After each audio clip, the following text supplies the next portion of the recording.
Hey everyone, you're listening to the official podcast of 4PlayerNetwork.com. Check us out at that address for everything you need to know about our community, monthly giveaways, and nightly live streams. You can even support us on Patreon at patreon.com/4Player. And last but not least, you can catch the live recordings of these podcasts every single Thursday night on our Twitch channel. We hope to see you there. Enjoy.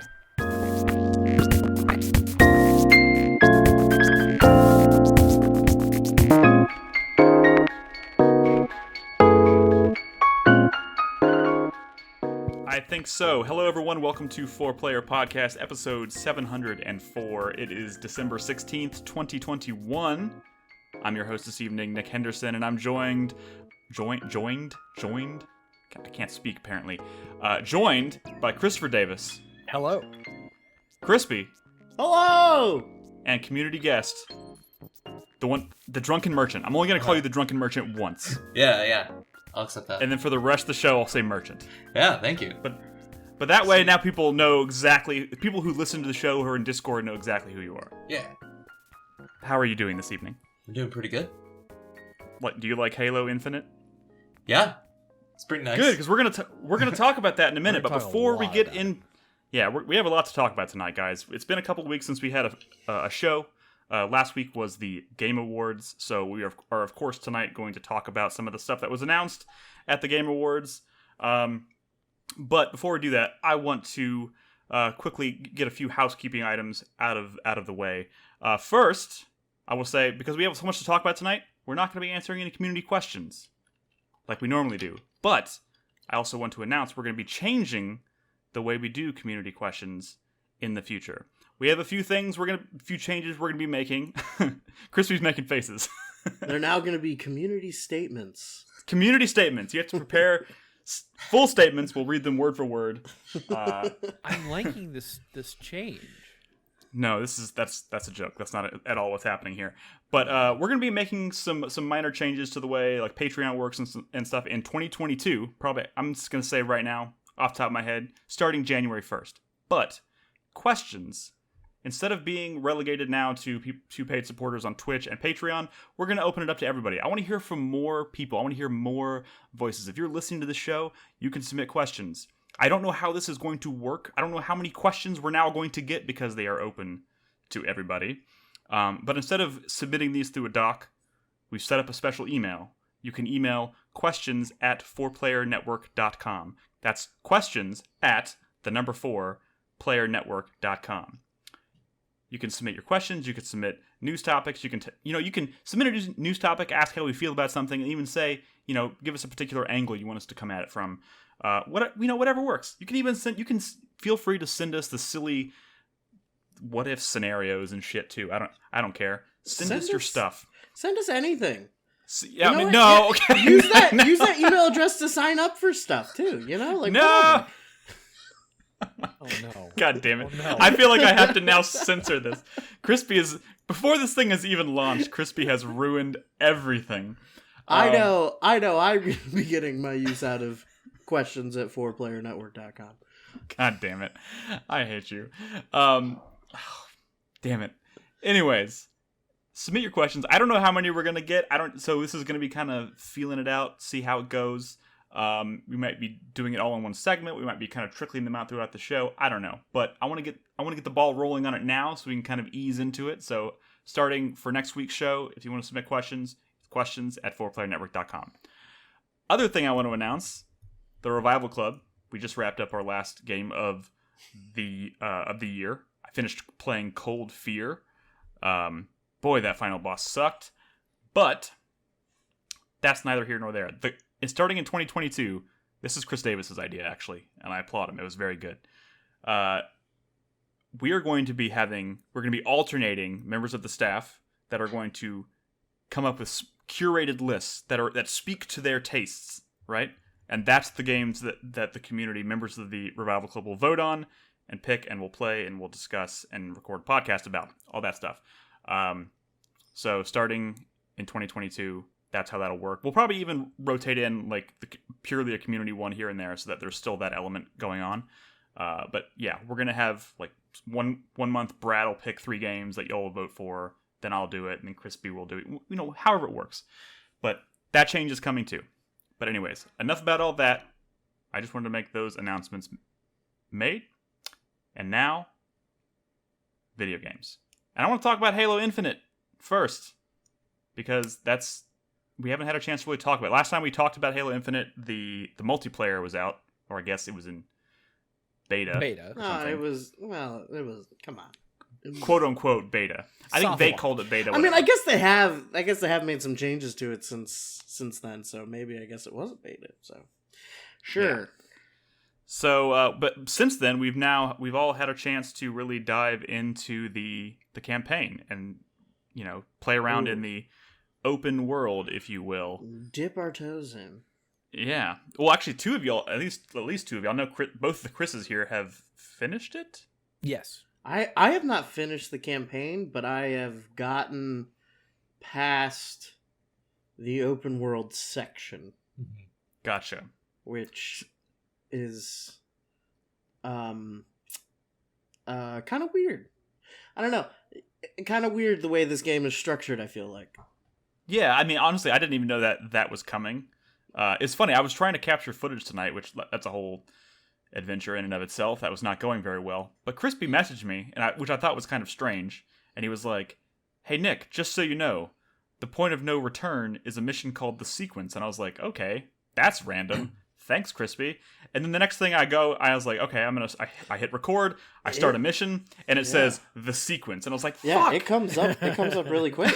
Yeah, like I am so glad I read articles about this before I played it, because the game doesn't do anything to be like, hey, by the way, the open world ness of this game really is only about the first half of the game. And then after that you go back into linear classic kind of like Halo level structure. Yeah.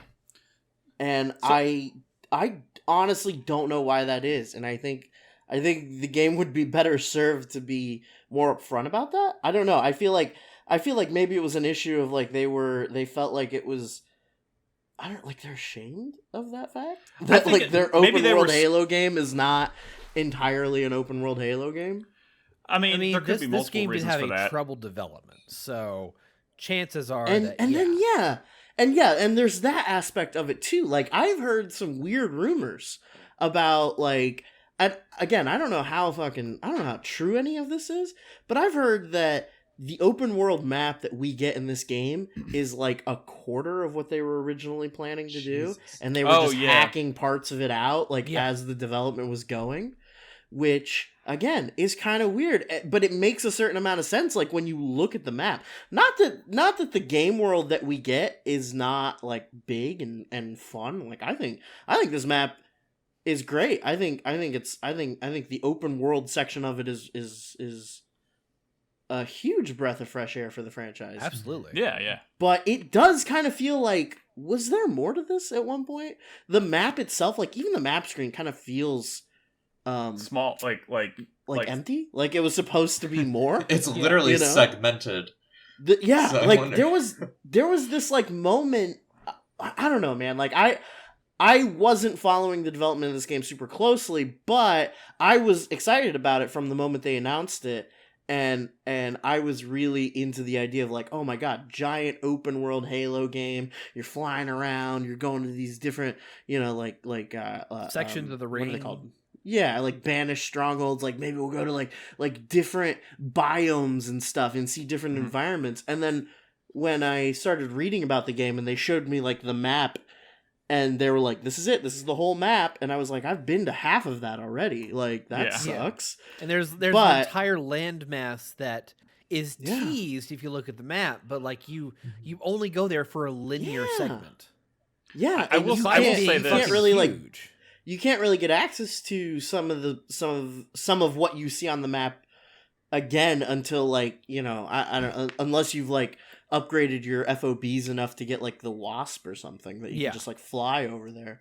But I think there's a couple things we talked about. Well, Halo Infinite from the very beginning when it was announced, they talk about it in a very different way, I think, because it was pitched kind of as like, this is instead of being just Halo 6, this is supposed to be like instead of releasing Halo 7, it sounds to me like they're going to just keep iterating on Infinite, almost kind of like Destiny, where they just keep kind of releasing expansions to This is the experience. Platform of Halo storytelling for the next 10 years or something. Right. Like, yeah. So I'm wondering if like they decided to shave some of those things out and save them for later expansions, which is possible. More than likely, yeah. I mean, a lot of the story that takes place... There were trademark filings this past week or the week before for a term called the Endless, which is a story reference point, but... Which is something that they talk about a lot in... But I could definitely see them being like, oh, we're going to release new DLC that's like, hey, there's a new island, or like you go to a different part of the ring, or maybe here's another environment, which would be really cool. I hope they do that, but it does kind of feel like maybe they were originally going to do that and then just like cut it all out, and we're like, we could sell this back to them later, you know? There's a lot of stuff that they're trying out, and you could tell that, like one of the things I was talking about is like in FOB stations, there's no ammo. It's just stuff to just like refill your refill your you guns. have to just like pull out new weapons to like gun. refill your You need to find your own teammates and then order them guns. Like that all could have been refined. I don't know. I didn't know you could do that. Oh really? There is. Oh yeah, I mean you can pull up. I mean, yeah, you can pull out fresh guns. So, it's Nick, I don't know if you've noticed. Go ahead. I was just gonna say, I don't know if you've noticed, Nick, because I don't know how much you've actually played. But you have like I don't want to say battle pass, but you have a battle pass for single player. As you do stuff and you accrue these valor points, you unlock a wider variety of guns and vehicles that you can unlock at your FOB. Yeah, no, I've definitely noticed that. I just don't. It was mostly the thing about you said about your teammate, like you find other soldiers and whatnot. And I didn't know you could equip them. I know you could. Well, swap weapons you can with swap them. weapons with them. It's just so that's it's just super weird. Like once you figure all that stuff out and you unlock all the soldiers you can put in the vehicles that you've unlocked, and you've unlocked all these great weapons. It's kind of where the game ends, and you go towards the end game.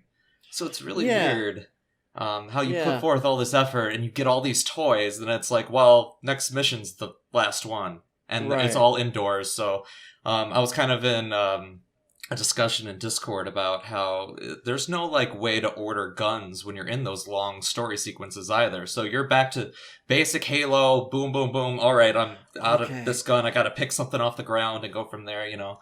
Yeah, I'm not crazy about that, because I have been carrying around like an empty like impact pistol for 2 levels now, because I didn't want to drop it, because I'm like, I don't know if I'm gonna get another one, because that pistol you don't have access to the cool stuff you unlocked when you're in the fucking linear missions. And you know, part of me wonders how much, because we talked about.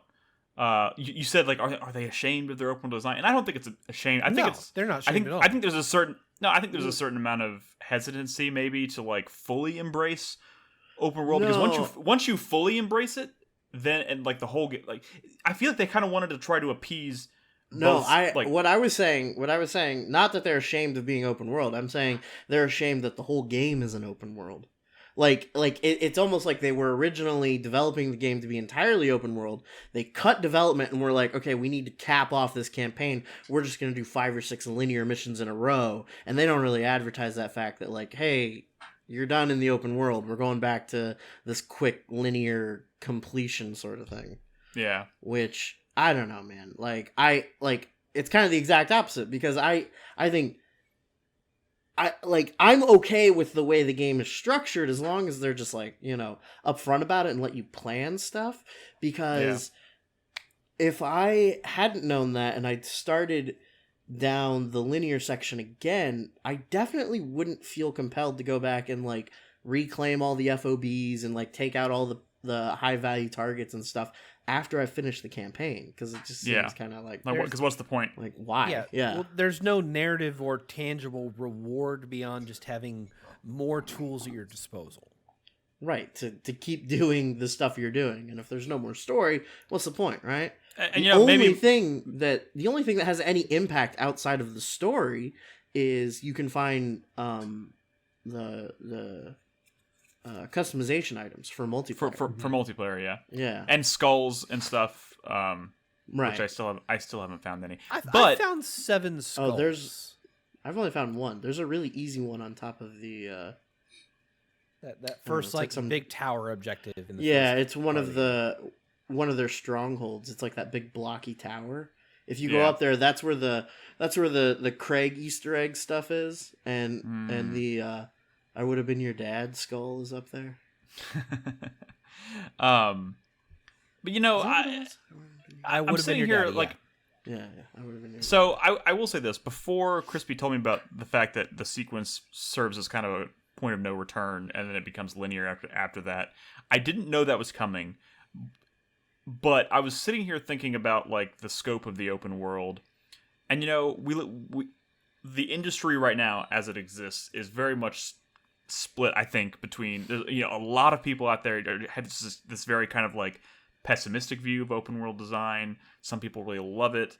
Some have like a love-hate relationship with it. I don't know. But I was sitting here and I was playing it. I was having a grand old time. But then I started thinking to myself, if this was as big as like your traditional open world game, like if this Halo game was like the size of Far Cry 6, I don't think I'd make it. Like I don't, as much as I love the moment to moment gameplay. And I like just the kind of the look of the world, the feel of the world, the traversal in the world. It's not, and I said this, and maybe I'm out of line saying this as someone who's not like the biggest Halo fan, but I kind of felt like I was like, I don't think the lore of Halo is necessarily interesting enough to like sustain like a giant like when I go Nick, and explore. What happened to you?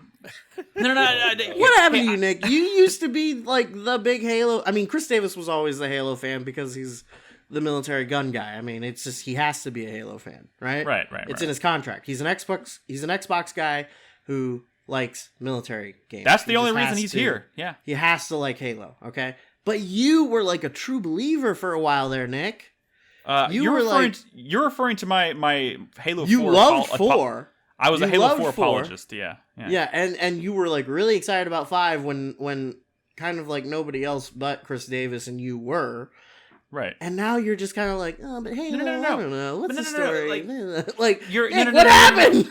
No, you don't get it. Like I like the story. Like I'm actually really enjoying the story, like the presentation of of what's happening in this game. I'm enjoying that the moment to moment stuff. I'm talking about kind of all the stuff that sits outside of that. And like when you play like other big open world games, I'm thinking about like the big obvious ones like Far Cry, like Assassin's Creed or whatever. And like they have like you can go explore in an Assassin's Creed world and you find all kinds of crazy shit kind of hidden throughout the world. I haven't found anything in the Halo Infinite world that made me think about those things. The most I found is like maybe an audio log that's kind of interesting. But like, I think you're really just kind of taking in the scenery and getting into really cool fights in like cool, like really nicely structured environments. And you have all these great options for traversal that combat just feels so fun that you don't really pay attention to the fact that the world itself is kind of. I was about to say, empty. like, yeah, we are. I think maybe we were a little negative earlier about the open world, but like I really do appreciate like the simplicity. There's only like 4 or 5 mission things to do, and like you said, you're not running around like collecting 50 herbs to increase your ammo reserves or anything. Yeah, I started that statement about where I kind of led into the thing about the lore. When I was really trying to say was I think I like the scope of this open world. Mm-hmm. It feels open. It's large. It's vertical. It's so fun to traverse, but it's not so big that I feel like I'll never finish it, or that, or that like it's not so big that it just feels completely barren. I don't know, Nick. I feel like it's walking a really good line. Like, again, I have not entered the last like linear section yet. I'm right outside of it, so now I'm going to start going to do all the last minute things in the open world. But I like the scope of it. Based on what this game does really well, I just don't know that I believe you. which part do you not believe? Well, like you're talking about like if the open world was bigger, I don't know if I'd get through it. But I mean, like really, that's not a matter of like how big the map is. That's a matter No, of you're like right. how interesting is, like, how invested are you in continuing the story versus how And that I am incentivized are very you in. to explore. And I think both the story has been better than the last couple, and I think the incentive that they've built into exploring and like going and doing like FOBs and rescuing UNSC squads and like doing all the little activities they have is pretty compelling, because it's been mostly like, hey, do these to unlock new vehicles and stuff. And that's like such a core Halo thing, you know? Like, a lot of what was pulling me through that stuff was like, oh, if I just do a couple more of these, I'm gonna get a fucking plane that I can fly around. And that's cool. Like, I feel like they've done a good job of incentivizing, making me want to do that stuff, you know? So you know what's weird about this? And this is probably more speaking to me, just maybe not playing the game the way I think maybe the developers hoped I would or intended me to, is that while I know unlocking, like doing all these things, I mean, I've been doing everything. I'm the kind of person when I see an open map, I can't, even though if I tell myself I'm not going to, I start like trying to just clear everything. And that's probably because Assassin's Creed broke me as a person. But like, and this is much smaller scale, so it feels nice. It feels achievable in this. But like, despite the fact that I'm doing these things and I'm getting these unlocks that I go back to the FOB, I'm not picking anything up at the FOBs. I'm very rarely using vehicles. I'm very rarely like specifically picking up guns. In fact, I usually go back to an FOB and then like soldiers start following me, and then like I just leave them in the dust. Them? No, I start scaling mountains with my. You take them out of view of the FOB and then just put one in the back of their heads. Exactly. Could you imagine if there was an upgrade to have all your soldiers have like grappling hooks, and it's just like 5 of you shooting up? Yeah, in dude. the Like, air. dude, I don't use vehicles in this game because the grappling hook is so good. Nick, I don't think you use vehicles. I don't think you use vehicles because you haven't unlocked enough vehicles. No. And I'm not saying that vehicles are like absolutely needed, but like you haven't had that moment. I don't know. Like, there have been a couple times where I'm like, I'm going after this high value target. I go after them. It's a bitch of a fight. I go back to an FOB and I'm like, fuck this. And I get a tank, get a Marine to sit in it, and I go back, and like having having a tank matters, you know? Like, having that tank makes that fight completely different. Makes it, easier, but here's the difference, Crispy. Way. I've never died in one of those. I know, you just haven't done it. Like you're saying oh, I don't ever use vehicles. And it's like, well, that's just because you haven't used the vehicle. Like No. That's kind of what I'm trying to say. Is I know I have like the Mongoose and the Razorback and several other vehicles back in my FOB. I just spend so little time at the FOB, they almost don't even register for me. So I am navigating this world almost purely through the fucking grappling hook, because it's incredible. Oh, it's great. The grappling hook is an amazing. Before we get off the topic, though, I just want to encourage you, Nick, to keep getting Valor points. Get the Wasp, man. Like, dude, like having the Wasp in this open world game is like, it feels like you've accomplished something. It's like, wow. I'm gonna be honest. You don't really appreciate the verticality of this map until you have a Wasp. Yeah, dude, it's so much fun. I'm gonna be honest. I think I already have the Wasp. I've just never used it. You'd have to. That's why I'm saying I'm doing this so weirdly, and it's not out of a conscious choice. It's just I get so caught up just like zipping around. I'm upgrading my fucking grappling hook so I can just like, it loads so fast that I can just like fucking like Spider-Man my way around the map practically. Sure. So like, Nick, can I ask you something? You're right. What's up? What difficulty are you playing on? Normal. Normal. Okay. Right? Okay. What are you implying, Crispy? What are you getting at? No, I'm not implying anything. I'm playing on normal. I'm playing on easy? I'm playing on normal as well. Because I had heard that like the difficulty in this game kind of all around was a little higher than previous games. Like, normally I'd start at heroic, right? Because old Halo fan, right? You start with heroic and then you go to legendary. Yeah. But I had heard that, like, hey, heroic's gonna kick your ass, like, way more than it used to. Heroic does. Okay, whatever. It really does. There's like, okay, whatever. I'll start at normal. And there was the first couple hours I was playing this game, I was like, is this too easy? And then I got to a point where I did not have that thought anymore. So I don't know. I was just curious. I'm not implying anything. I'm playing on heroic right now, and it feels like hard Halo. But I mean, as someone who's not super into Halo, I'm getting through it. That's just you guys. Can you change difficulties like in mid game? No, I don't think you can. I don't. Yeah. Yeah, I think they. I don't think you're allowed. There's a lot of small quality of life things that are kind of missing.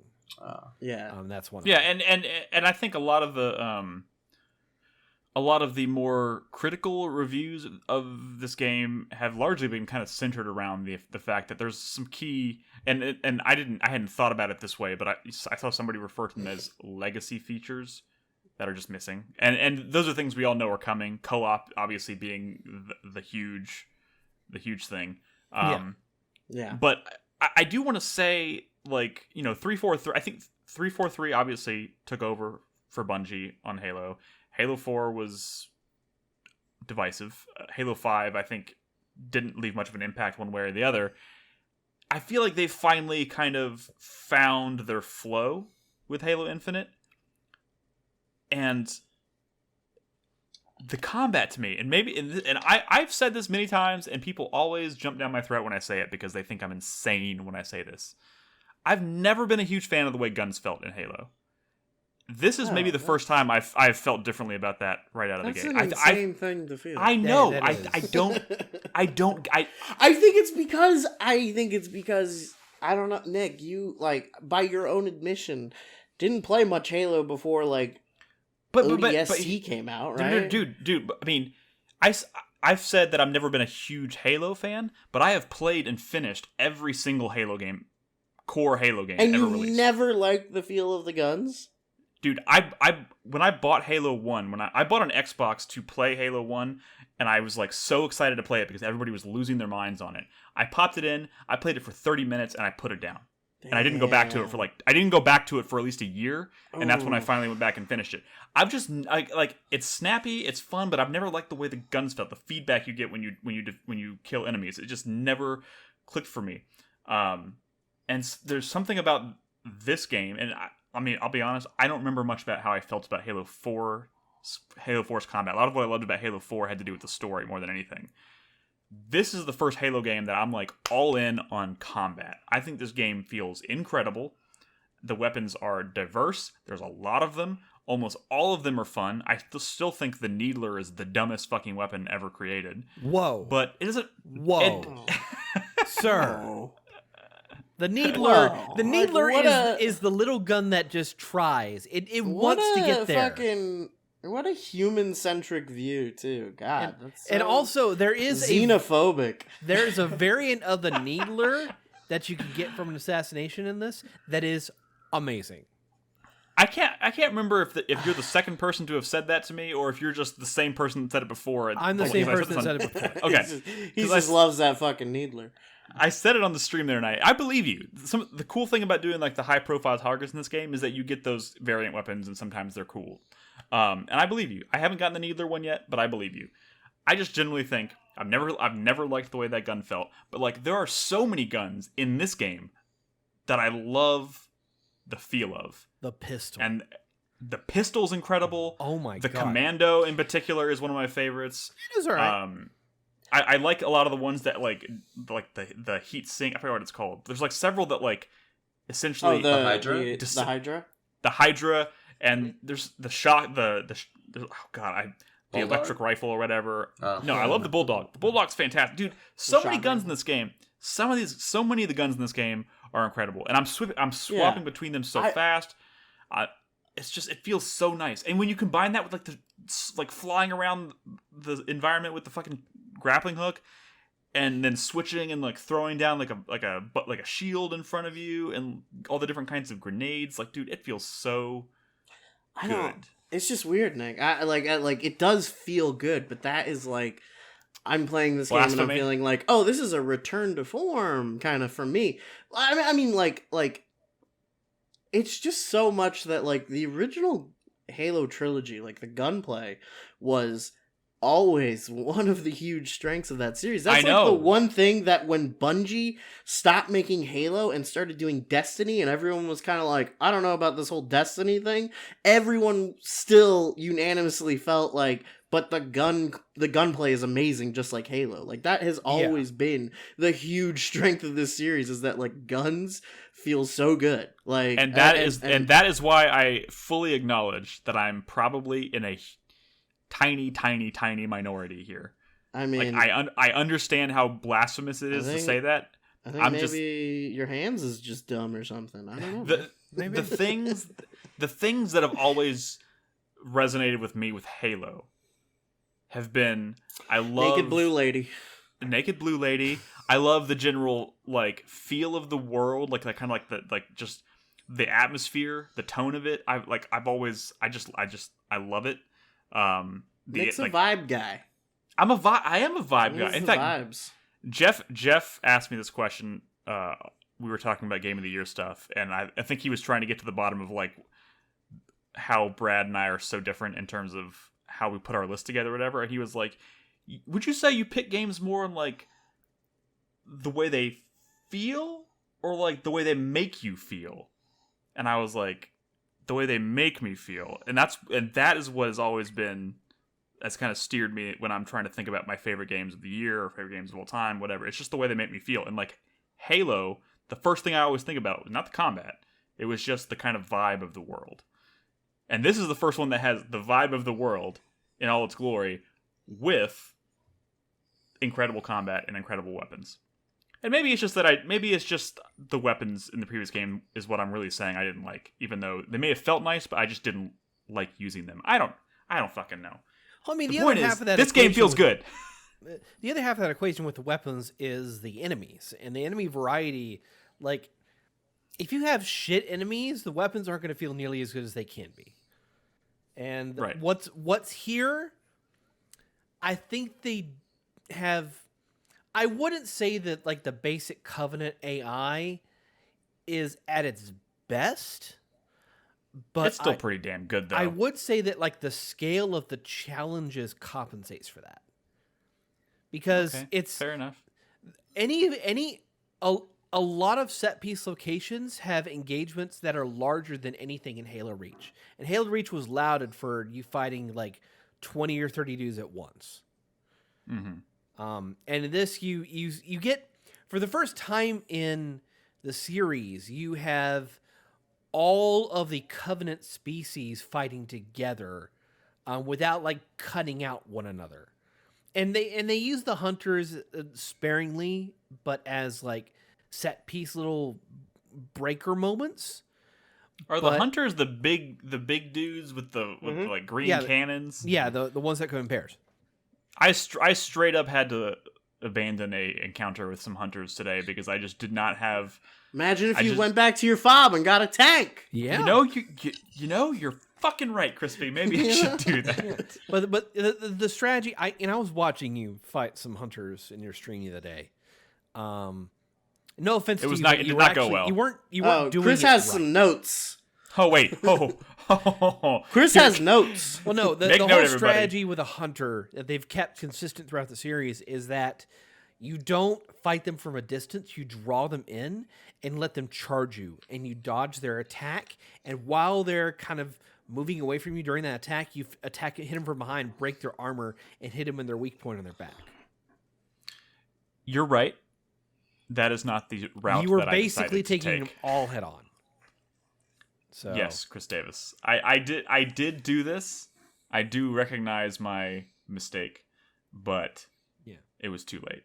Friggin' hunters. That's But exactly you know, what I meant when I with the first. Go. with the enemy variety, like I was saying, I think, like I said, I think the AI could be a little better.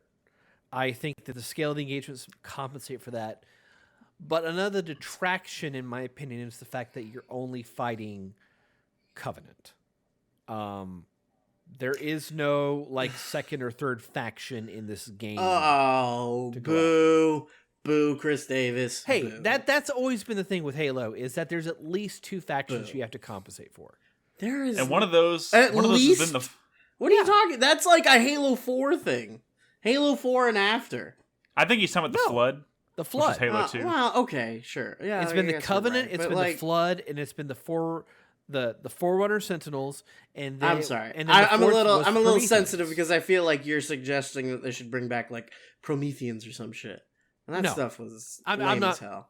No, I think if you would have played 5, I think they got the Prometheans right for the kind of gunplay they were going for in that. But I don't think if they were to bring them back, it would have to be an expansion to this, and they would have to it's do probably a lot coming. more than just like bring them back. They make reference to all this shit. Like we said earlier, they're talking about this being like a platform for the next 8 to 10 years or whatever. So they're probably going to keep adding shit to it. So yes, And the honestly, Prometheans, the Forerunners, they'll all come into play. I think There that should be some platform. I think that 10-year You're right. platform speaks to. I apologize, the Chris. multiplayer. You're right. I just don't like the Prometheans. I'm going to be. I just I thought liked- that was dumb. Prometheus are I like fucking the- weird. I like Well, the it Prometheans was in 4.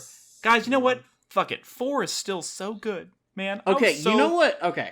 You know what I didn't like about 4 and 5 that they have changed that I'm happy they changed? Go for it. What's that? Spartan armor design. The Spartan armor, like even Master Chief's armor, looked fucking ugly, especially in 5. I don't know why it is, but they like got away from this whole like blocky suit of armor thing to where it was more like wetsuits with like weird gapped bits of armor on it. Like, I don't know. It was go back and look at what Master Chief looked like in Halo 5 and tell me that looked good. I'm gonna do that during the break because I don't remember much. I don't about think he did. I don't think the whole like design philosophy of the Spartans in the last few games looked good. I thought they were too concerned about changing it, about like making it look different than what it was, and what they came up with just kind of sucked. But armor in this game looks fucking dope. But they're also like charging you like $20 a pop for new like armor mods for multiplayer and stuff, which is a different discussion, I guess, but kind of sucks. Yeah. We probably need to move on from Halo. We've been talking about it for a while, but anybody have any last thoughts they want to share on the Halo Infinite campaign? I think it's really good. I almost want to have a spoiler cast just to discuss it, because I am that kind of Halo guy who's in love with the story of this franchise. I would be into that idea. I just don't know if I know enough about Halo lore. You know, I think about Halo lore, and I think about the most invested videos I can point you to, Nick. Sure, but like the most invested I've ever been in Halo lore was Halo 4 because it was all about Master Chief's relationship with Cortana. Literally my favorite thing. That's why when 5 came out, and the only thing I remember about 5 is that it did not address that story they started in 4 in a satisfying way, and it made me mad.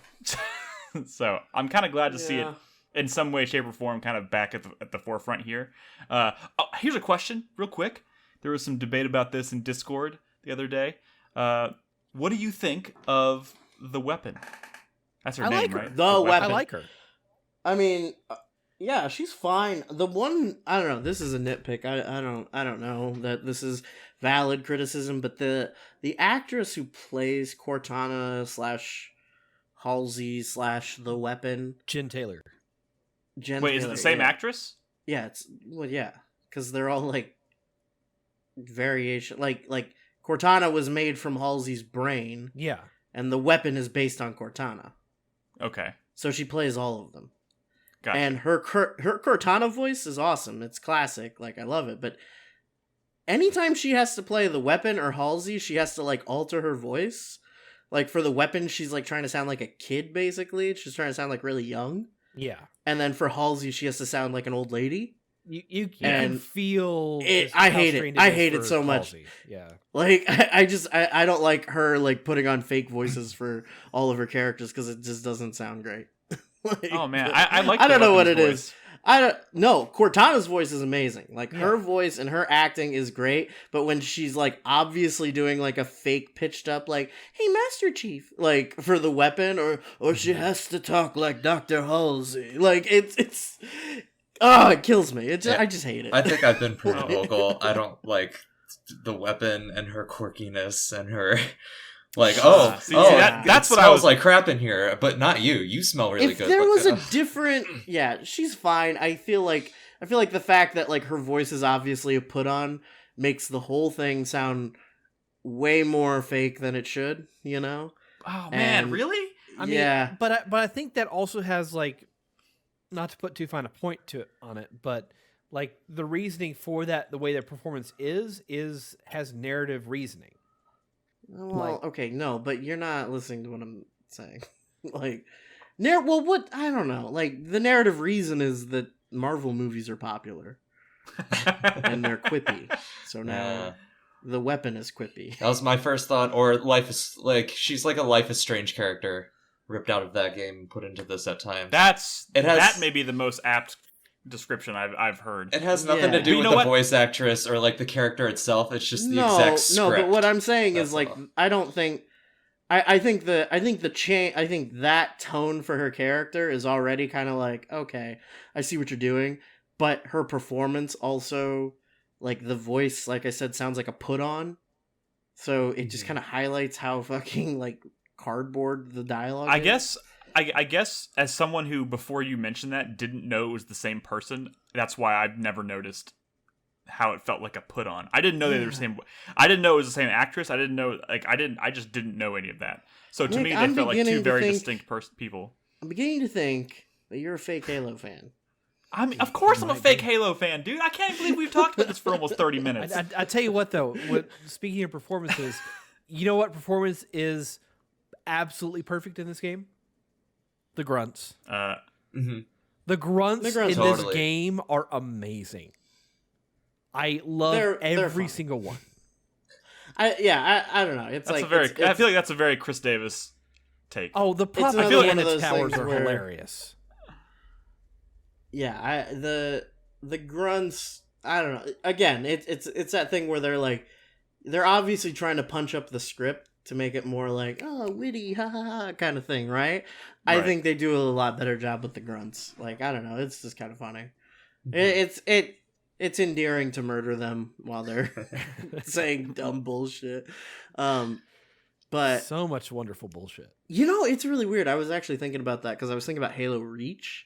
And do you remember how, like, in Halo Reach, they wanted the Covenant to feel much more alien? So, like, they didn't even have, like, English voice lines. They only spoke in, like, whatever gibberish alien language they speak in. Yeah. To make them seem more monstrous. And, like, overall, that game, not just because of that. There's a lot of stuff going on in Reach. But overall, that game feels, like, way more, like, dour and kind of, like, dark and oppressive, you know? But, and then in this game, they go the complete opposite direction. I don't remember the Covenant ever being so, like, human, I guess, you know? It's like getting into that Star Trek thing where, like, all aliens are just humans, but they just have funny faces. Like, you know?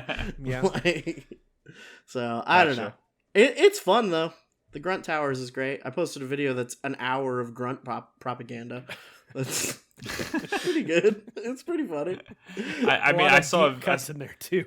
I've really enjoyed the one grunt interaction in particular where they you know, 'cause sometimes they have like they'll come running at you holding grenades or whatever. Yeah. Like they're suicide bombers or whatever. But there's been a couple times where like I've seen one come charging at me and he's like screaming like, I didn't mean to turn these things on, and he's like screaming at the top of his lungs. like that stuff it's like, oh, that's silly, but I do like it a lot. Evidently, a lot of that dialogue came in late in the game after Joseph Staten had been hired on. Yeah, that's one of the things he brought to the table when he got hired on. Sounds like they needed to punch up, make it a little more lighthearted or something. Okay, let's move on from Halo. Let's move on from Halo Infinite. Well, I'm assuming that'll probably come up when we have some more Game of the Year conversations. We'll see. Yes. But next, I want to move over to Merchant. Mm-hmm. You said you rattled off a few games that you've been playing when we were talking in Discord and whatnot. One of which, in particular, I'm very interested to hear about. Is you said you've been playing Resident Evil 4 VR? Yes, I have. My buddy has an Oculus, so he let me borrow it, and loaded it up and went at it. How much of it have you played at this point? I am I just completed the cabin sequence, and now I'm going up to like the Chainsaw Sisters when you're able to choose between them or another El Gigante. Yeah. Yeah. So I have a quick question before we get into the actual like minutia of that game. Like, I have an Oculus, but it's not an because this they keep saying like this is exclusive to Oculus Quest, but I have a Rift. Will it not play on my Rift? Do you know the answer to that question? I have no idea. I know nothing It's about so VR. confusing. Yeah, I'm so confused because the Quest has always been kind of pitched as this like lower, like this like lower tiered VR headset. But I'm like, I have the more powerful one. But So there is a weird. strong modder scene out there for people trying to jailbreak these Facebook exclusive games. But like, it's not even about being a Facebook exclusive because I have an Oculus. It's also a Facebook. I mean, it has nothing to do with Facebook. It's just I'm just saying they're talking about if it's not natively done, there's a way to do it.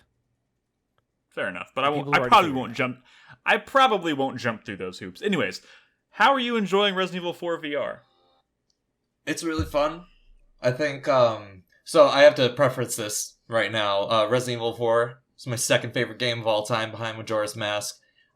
You're biased. Yes, I'm very biased. Not only in, like, my love of the game, but it's also, I'm one of those people, I've beaten it, like, every year across, like, several different platforms. So this is why you haven't played Mass Effect yet. yeah, right. It's putting my time elsewhere. So I don't think like the big VR thing will be such a huge experience to me, just because I've been through Resident Evil 4 so many times. I know exactly where everything is, but so I got in and I was looking around and it's amazing. I don't get motion sickness, so also I'm moving with the stick and I'm doing a 30-degree snap with the other stick. Wait, you're saying you do get motion sickness or you don't? I don't. Okay. So, with all that out of the way, it didn't blow me away at first because, like I said, I know what to expect. I know exactly where my character can move, and I know where all the secrets are and everything. I know where enemies are going to spawn. And yeah, that first daytime sequence, I was just kind of getting used to everything. You feel kind of overpowered at first because you have access to two hands. So you can hold your gun with your... I'm left-handed, so you can hold your gun with your left hand and your knife in your right. And you can do them simultaneously. You could shoot a dude in the leg, and he falls down, and while you're swiping him, you could be aiming with your other hand. And it kind of breaks the game in places, but overall it's just, like, super fun. Regardless. Makes you feel like a badass? Yeah, exactly. Your knife is completely overpowered. The reach on that thing, you could swipe a dude's face and he'll go into like a kick stun phase. So when you stun an enemy, you can hit the button and kick them. Your knife is pretty long range for something like that. The game really didn't begin until after I beat Del Lago, because then the sun goes down and it starts raining. And that was the point where I really started, like, getting really creeped out. I'm going from area to area, and, the gun... Had you played VR, like a VR game before this, or was this your first VR experience? I have, but it's, like, here and there at different buddies' places. Yeah. So I was kind of used to, like, controls and everything. But I'd say if you're so used to that world, it really doesn't begin until after Del Lago. What did I say earlier? Yeah, Del Lago. You said Del Lago, yeah. Okay, good. Yeah, that's when it really starts to get spooky. But overall, it's just super fun. I say turn off the red dot sight, so you're actually aiming the gun and you don't know where the bullet's gonna go. It adds a bit more challenge. Which is funny because, like, anybody, I feel like playing outside of VR, no one would ever make that recommendation. Mm-hmm. Yeah. It produces a lot of funny moments, too, where I think this is how it is in a lot of, like, VR games. Like, when you're reloading your gun, you'll hit the button and the magazine will come out, and sometimes you just, by instinct, you let go of all buttons and you just drop your gun and you're standing there with a magazine. Or, like, when you're just running around the world, you could just be juggling your knife, and then you walk up to an enemy and swipe them in the face. It's just, it makes Resident Evil 4 even more stupid than it already is. Dude, I'm gonna be honest. Like, that's one of my favorite things about VR when they really lean into like the physicality of like holding things and how you can use them. One of my and I don't know if it's like this in, I imagine it's not like this in Resident Evil 4, because the way you use the knife in Resident Evil 4 has always been very different than, like, say, I'm thinking of The Walking Dead Saints and Sinners. It's such an incredible game to play in VR because you actually hold the knife, and depending on how you hold it, you can use it in different ways. But like the best way to use it is like to hold it by the handle with the blade sticking away from you, and then you can like literally stab the knife into their head, and it gets stuck. So you actually have to like try and yank the damn knife out of their head, which in situations where there's like multiple zombies coming at you from different directions, it creates these moments of panic. Resident Evil 4, obviously you're using the knife in a different way. You're just kind of slashing at them and getting them to like stun them or whatever. But like being able to like drop weapons and like switch hands, or just when you're able to actually use them dependent on what you're doing with your hands in different ways, I've always loved that. So I'm glad to hear that you can kind of do that in 4. Oh yeah. So how does the sniper rifle work then? So you reach around your left shoulder, or right shoulder. Sorry, I have to swap hands. You reach around your left shoulder. You hold it with one controller, and you have to grab the barrel with the other, and then you just bring it up to your eye, and it just goes to the basic. Oh, it generates the scope. Okay. Yeah. And then you could click a button to zoom even farther if you want. You can also hold it one-handed and just fire it like from the hip. You know, you don't have to be looking down the sight, which is very as one unlike does the with a game. sniper rifle. Yeah, you could do it one-handed. There's going to be some fun AGDQ runs this year with that game. I am certain. Yeah. Oh, without question. Yeah, that part in particular actually brings up something that kind of bugs me. Leon runs extremely fast in this game. Like, I'd say he probably runs 50% faster than the run speed in the original Resident Evil 4. I hope they patch in some sort of way to slow him down, because I can't stop. Yeah, other than like watching Ashley, like you could just strafe real quick past enemies and they can't do anything. Because before you still had tank controls, but it was in 3 dimensions, and you needed to manage that and position your character, and Leon could only back up so fast, but now you just gently tilt the stick back and you jolt back, and the dude, whoever you're running up to and trying to face, he has no chance at like grabbing you. Yeah, so you basically just have like a totally different sense of physicality with the world, different relationship with the world around you, I guess, because of that change. Yeah. Interesting. I know Brad's playing this as well, because he got a headset recently, so that sounds exciting. I just hope I can get it working on my Oculus. I don't want to buy another headset, especially another Oculus headset. Stupid Facebook. Yeah. But overall, I'm still having fun. Oh, go on. Oh, no, I was going to ask you what else you were playing, but... I started up Unsighted because Brad had mentioned it. He mentioned Majora's Mask, so I instantly downloaded it on Game Pass. Unsighted? What is that? That sounds familiar. Yeah, Unsighted. It's I forgot who made it. I didn't even write it down for some reason. But it's the graphics are kind of pixelated, like something like Celeste, where they don't have faces, but they kind of have like these movements. I don't even know how to describe a lot of indie games anymore, other than like comparing it to other ones, to be honest. Gotcha. But the dialogues do have like full portraits with like expressions and everything.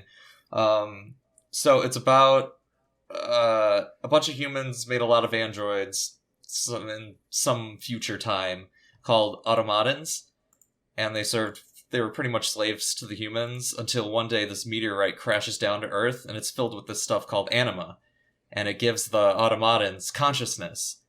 I don't know if this is like a drug reference or something, but once they run out of anima, they become these crazed, evil robots that just want to kill whatever they can get to get more anima. So at what point in that game does David Cage come in and just make it creepy and disgusting? I don't know. I'm not that far yet. It's funny, that might come up again later. Sorry. No. And I just got to the town. You play as Alma, who's an automaton with amnesia, and you're trying to piece together like parts of your past.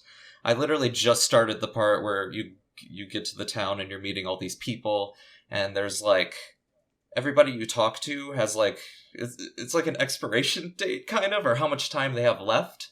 And then some of the characters have 4 hearts. So I'm assuming it's like a Harvest Moon thing where if you give them stuff, they'll like you and they'll last longer or something. But the maps are kind of linked to the past-esque. Is there like a time loop element to this? Because you mentioned Yes. Majora's Mask. Yes. Okay. Oh, sorry. I didn't even mention that. Yeah. It's a toggle you can put on and off, but they suggest playing it the way it was designed. Apparently, every minute could mean something, but there's a constant countdown timer, and you need to like manage your resources and stuff, and who to give what to keep whoever alive longer. If you, again, I haven't gotten that far, but apparently, if like you don't, Still trying to sort it out. Yeah, if you don't keep your shopkeeper alive, then they're just gonna die, and then you're not gonna have anybody to buy stuff from. Gotcha. And, yeah. So sounds stressful. yeah, it's on Game Pass. I love those time loop games. I'm glad like it's starting to become popularized in one way or another. Games like That's 12 one way of minutes putting it. There's been a fuck ton of time loop games this year. Mhm. So I guess add that to the if you think about oh my god, you literally just made me forget like all of them. That somebody help me out, guys. There's been like that I can think 18 of. 12 minutes. I can think of is Death obviously Loop in 12 minutes. the Outer Wilds DLC Mhm. is a time loop. Okay. Oh my god, guys, somebody chat. I know y'all can help me out with this. Start rattling off names of time loop games. There's like 8 of them. Uh-oh. You're Nick gonna make said me go. something he can't Forgotten back up! City, Can't produce God. the receipts! God damn it! Now I'm gonna start. the Forgotten City. Now I'm gonna Don't start trust looking through him! The Forgotten City. Thank you. The Forgotten City. Oh, Okay. yeah, I guess there was a... God damn it. There's more than that. Deathloop. I said Deathloop! Oh, well, fuck you. You can't say that Ret- one again! Returnal. Okay, there's 4. Wait, Returnal? I'm just listing games that I played too. Yeah, There's I like guess. several that I haven't. Loop Hero. Come on, man. Okay. It's the All right, that's this all is fair. the That's all fair. this is the year of time loop games. It's Yeah, you say that like it has the same weight as the Year of the Bow. well, I mean, shut up, Chris Davis. Okay, here we go. Quality. Oh, never mind. Didn't the Year of the Bow only have like 3 bow games? Yeah, that's probably fair too. Probably a pretty short list. And it really was more of like the half decade of the bow. More than Okay. anything else. Okay, guys. Hey, real quick, we need before we go to break. I want to hear from one more person. I want to talk to Crispy. Ah!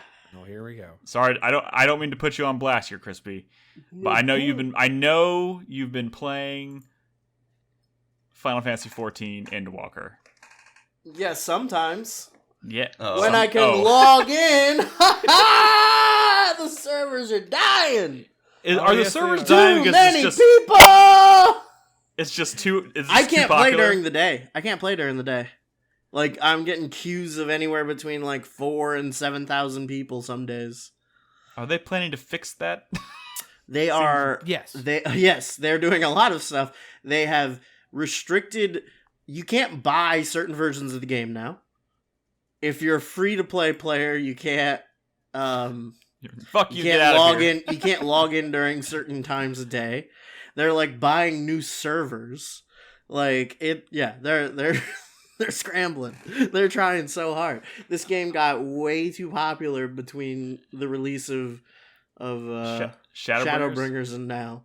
Because I mean, this year has been like a big year for this game. You know, like I've noticed. as far as an uptick in play. You know, a lot of. I mean, I suppose there are worse problems to have than. Your Oh game yeah, is too no, popular. it's a problem that you want to have, but it is getting out of control to the point where like they're like turning away people buying the game. You know, So are they like? I'm sure they are don't they- want to do that. Are they booting people if like they're inactive for a certain while, or are Oh people yeah, squatting servers? So they've no. They've definitely okay. So they've definitely decreased the amount of time. Like if you idle, they kick you, and sometimes they might just kick you anyway. People were squatting. I mean, I had heard that there were some people doing like some kind of whatever macros or programs that they run to keep their character active so that they don't go idle and get booted. But I have also noticed that a lot of the like idling activity that was really common before the launch of this game, a lot of those people have not been logged in, which is cool. So like, I mean, it kind of sucks because, you know, Limsa Lominsa used to just be filled with like, on our server, which is Leviathan, there was all these different like idle people in Limsa Lominsa hanging out all the time. There was like the fucking cat man in the underwear that does his little cat dance 24 hours a day. Was there for months. I haven't seen him in a while. There's all these like human statues that hung out there. Haven't seen them in a while. That are just players? Yeah, well, yeah, they're like people who just had like secondary accounts that they just left on idle. That like, yeah, there was a guy named Limsa Lomansa who was just like a white Rogadin who wore white briefs, so he looked like a marble statue, and he just stood there. That's it. That's all he did. You know, it was great. But so a lot of that activity has not been going on, which is cool. But yeah, it's been kind of a fucking mess. I mean, 3-0 in chat is saying queues take 3 to 5 hours to get through, and he's not exaggerating. Like, yeah, I've seen other if people you're trying on to Twitter, log in. Yeah, if you're trying to log in at certain parts of the day, it's like, and that's like, you could get to the end of that queue and then just get randomly disconnected with an error 2002, which is another problem they're working on. Apparently, it's a glitch in the like the login process that's been around since 1.0 when they were using like completely different code to handle login. It'll just sometimes knock you out and give you an error code that says 2002. Jesus. Yeah, it's crazy. Like, their servers are just melting with all the people who want to get in and play. So how much of it have you actually managed to play? Oh, I've played hours. I mean, I am at like level 85. I'm probably about halfway through the story, the MSQ right now. And it has been amazing. It's been crazy. It's been so good. The new areas that they've added are all like super interesting. There was a zone I went to early on, like the second zone you go to, where like they don't tell you what it is before you go there. They're like, "Oh, wait till you see this place. It's called Labyrinthos." They're like, "Wait till you see this place." And you go there and like it's underground, so you're expecting it to be this like subterranean kind of place, and you get there and it's just like, wow. Like I was, it was like 2 a.m. and I'm sitting there playing and I'm like, I gasped audibly. I was like, wow. Like, it's so cool. It's so great. The story has been fucking amazing so far, and I am like, again, only halfway through, so there are people out there who finished the story probably listening to this going like, oh, just you wait. Like, everyone is coming out of the end of this game and like going to therapy. Like, it's just been like emotionally ruining people, I guess, and I don't know, but it's been pretty crazy so far.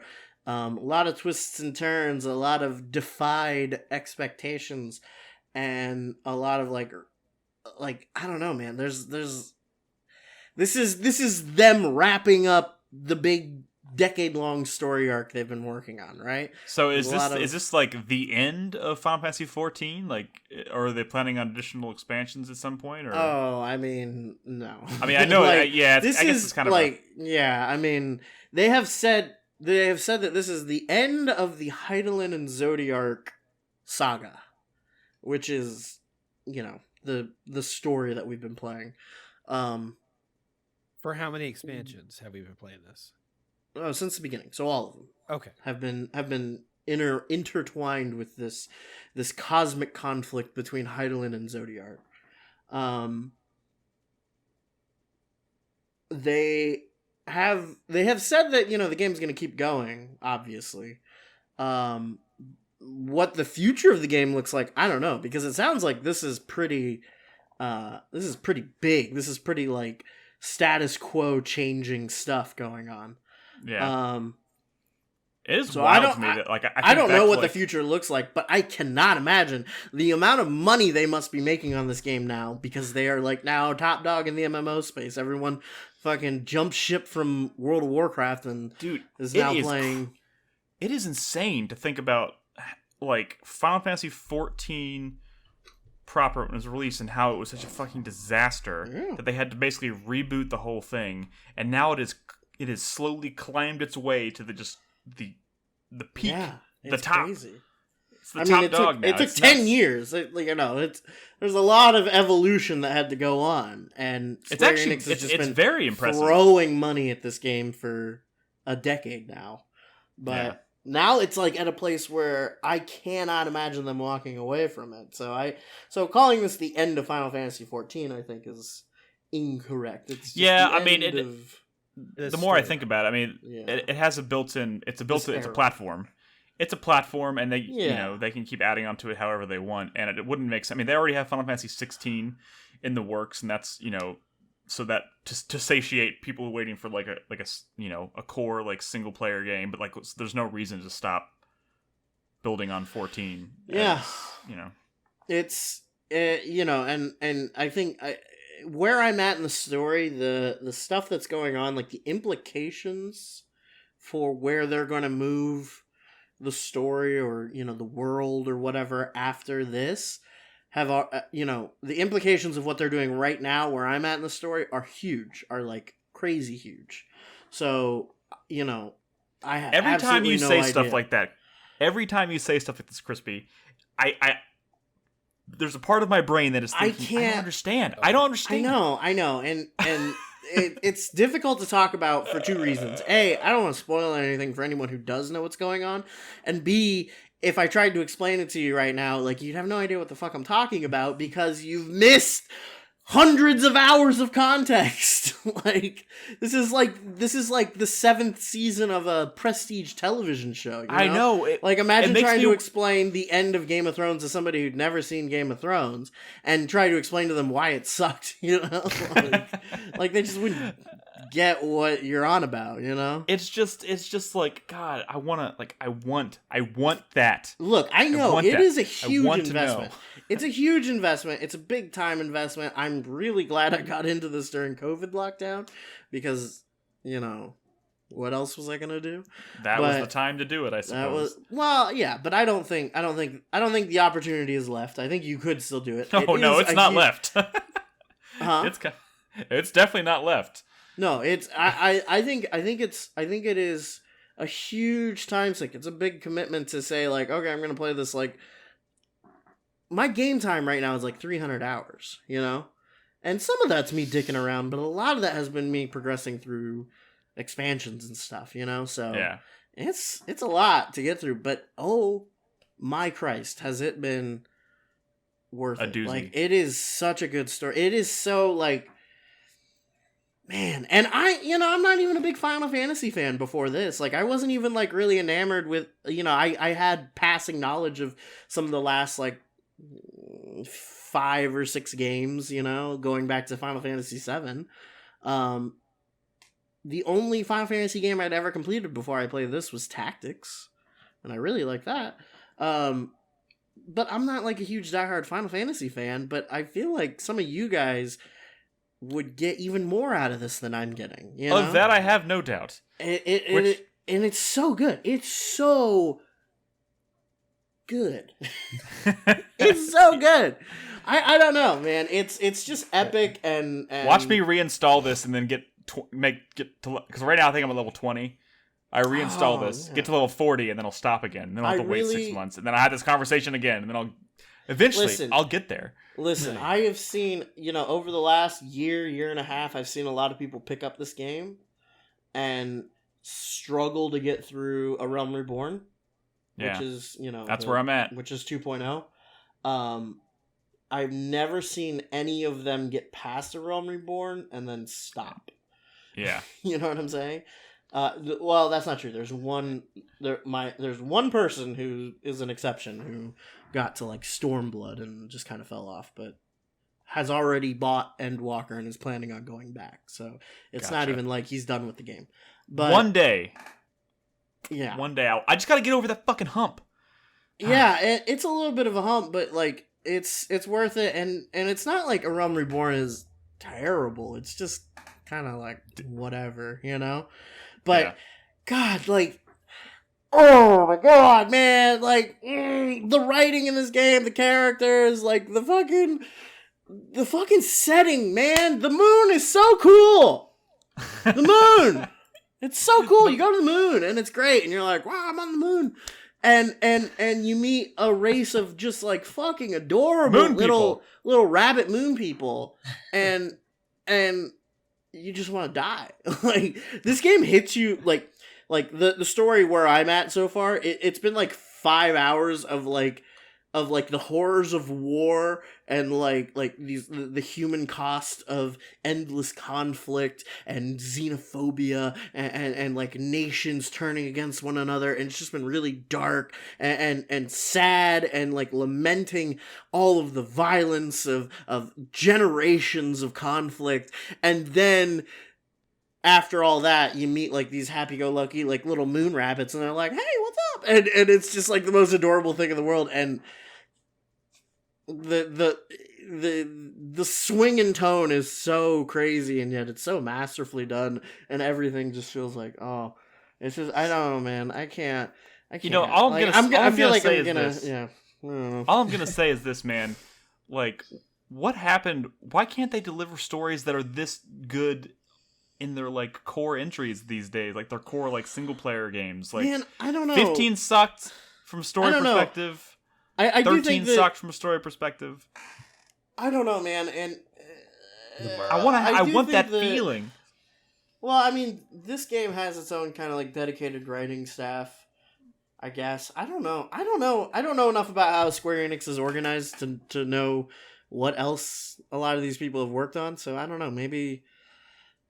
Hey, maybe they just haven't had good writers for 13 or something. But maybe, but there is also this sense of like, you know, they've been doing this for years. Like, you have such an attachment to these characters because you've been with them for so long, you know? Sure. Not saying that attachment or that nostalgia is doing the heavy lifting and like what makes the story so good. I think dramatically, like I think the writing itself is on fucking point. But Yeah. the fact, like, it's just so much better because it's like this lived in realized world with these fleshed out characters that you just like know, you know. Yeah. And you've seen them go through some shit, and you've gone through some shit with them, and it's just so much better than Game of Thrones, you guys. And that's the last thing we I don't know why that's the comparison I'll leave I'm you with going this. with, but it is like I'll leave you with this. Farrakhan in chat says because Square Enix has like 2 or 3 crazy directors that they apparently throw at everything, and he's not wrong. Well, Nick, Not wrong. the Final Fantasy 16 is being developed by the team that works on 14, if I'm not mistaken, or if Wikipedia is to believe. So maybe we will get. I mean, If that's story is amazing. If good as Wikipedia 14. is to be believed, I mean, you could very well be right. I mean, That's amazing and not at all surprising because it's like these guys are just printing money at this point. Like I mean, it would totally make sense to make them kind of like the lead. Yoshi the lead P's a developer. fucking rock star, man. He's- Like he goes out on stage and people lose their fucking mind. It is insane. The culture, the culture of this game's community is crazy, and I love it. But yeah, it's just And Yeah. evidently, Oh, sorry. Nomura is nowhere near 16. By the way, so Dude, I mean, the first little bit we've seen of 16 gave me good vibe. It gave me like the vibe of like I felt like I was looking at something like Final Fantasy 11 or 14 in terms of like its world design, its character design. The tone seems to be more a little bit more mature than like 15 was or 13 was. I don't know. I have confidence. I'm into it. I'm excited to see where they go, but I also do want to fucking see Endwalker. Man, Maybe I'll give like him this one. Shadowbringers fucking kicked me right in the heart. Like Shadowbringers was emotionally affecting in a way like not a lot of games are. And all I'm hearing is that like, yeah, by the end of Endwalker, you're gonna be like, this is way better than Shadowbringers. So I don't even know. The hype is crazy. You can't even like cut through it sometimes. But most of it I feel like is earned. Like I don't think there's a lot of smoke and mirrors going on here. I think it's just that good if you put the time into it, you know? That's good to know. That's good to know. Well, I'm glad you're enjoying it. We'll check back in with you on Endwalker as you get through it. But now we need to take a break. When we come back, we have a couple more quick games to talk about, and then I want to talk about some of the news stuff. We haven't really had a chance to talk about all those big announcements that have happened over the past week, including a remake of Splinter Cell. It's happening, ladies and gentlemen. It's happening. But Chris Davis is okay. So I'm okay. He's okay. So during the break, we're gonna play Brad's latest update video, so we can check in with him. When we come back, we'll do all that stuff I just mentioned. So if you're watching live, don't go anywhere. We'll be right back.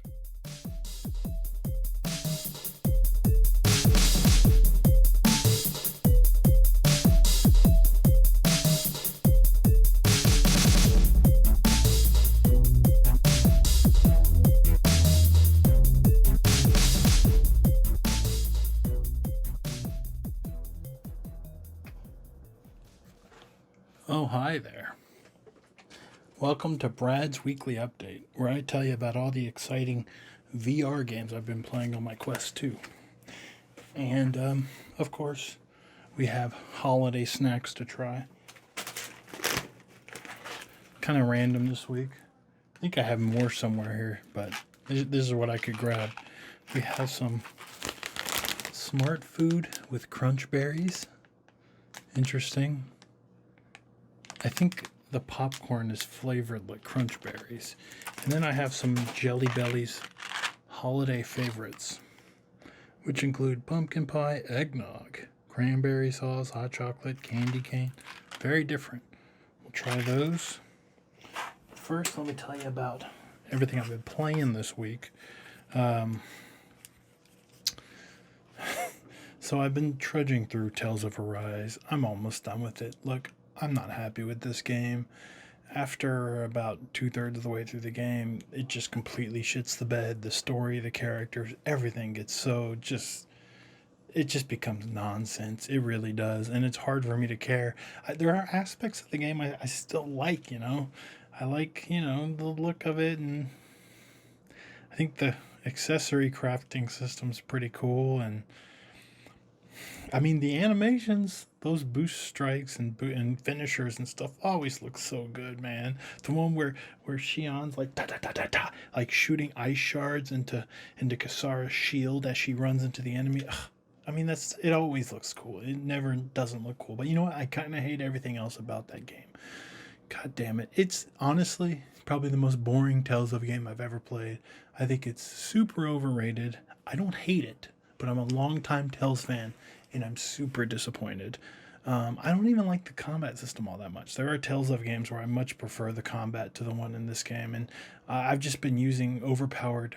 I mean, the combo system and the break system's like kind of okay, but then when you realize you could switch to Shion or Rinwell and just like spam like crazy aerial arts and spells and stuff, it's like so imbalanced. Like, why go through the effort when you can attack everyone for so much more damage? And I'm just really frustrated with the damn game.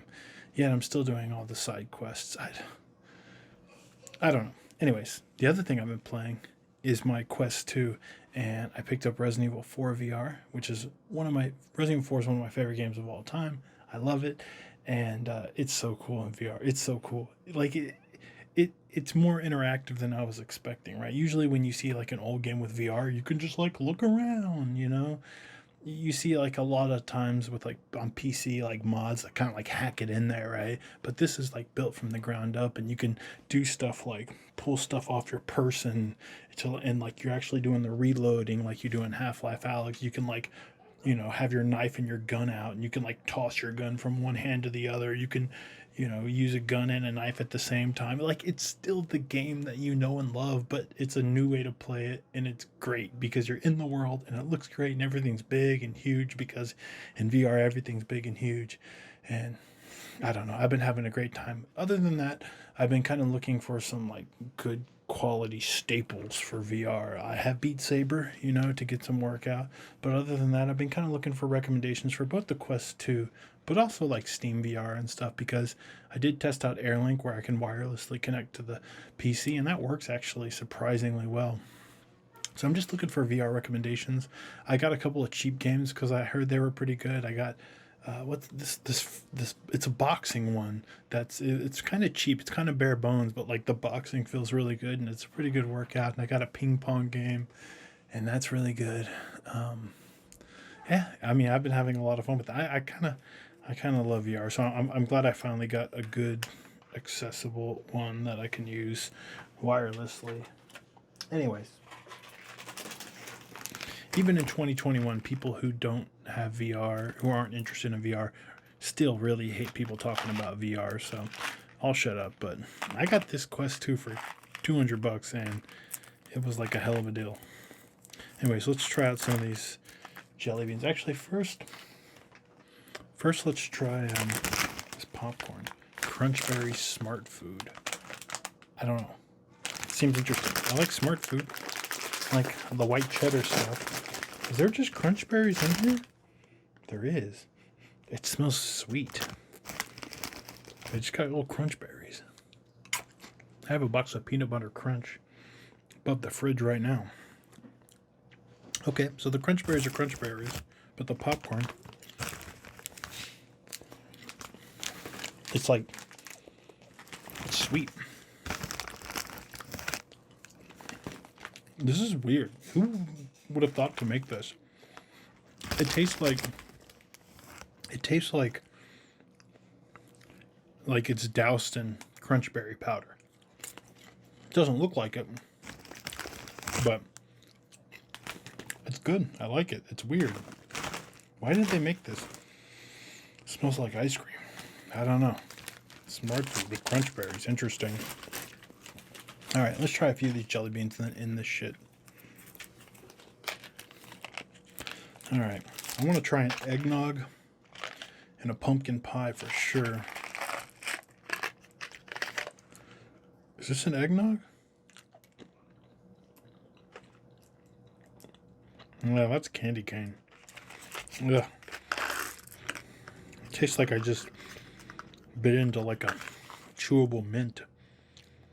I mean, I guess that's what that is. I don't like it. I don't want that flavor in my mouth before I eat eggnog. I like eggnog, but I never drink it with booze in it. That's just kind of weirded me out because it kind of thins it out, and I don't like the sound of that. I like a nice thick eggnog. All right, here's a couple of eggnog jelly beans. This could be gross.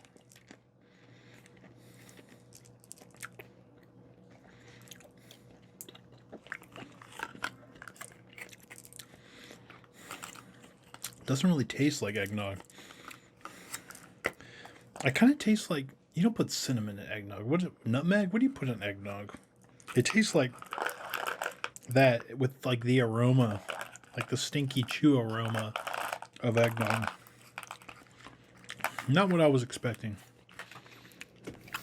Don't like them.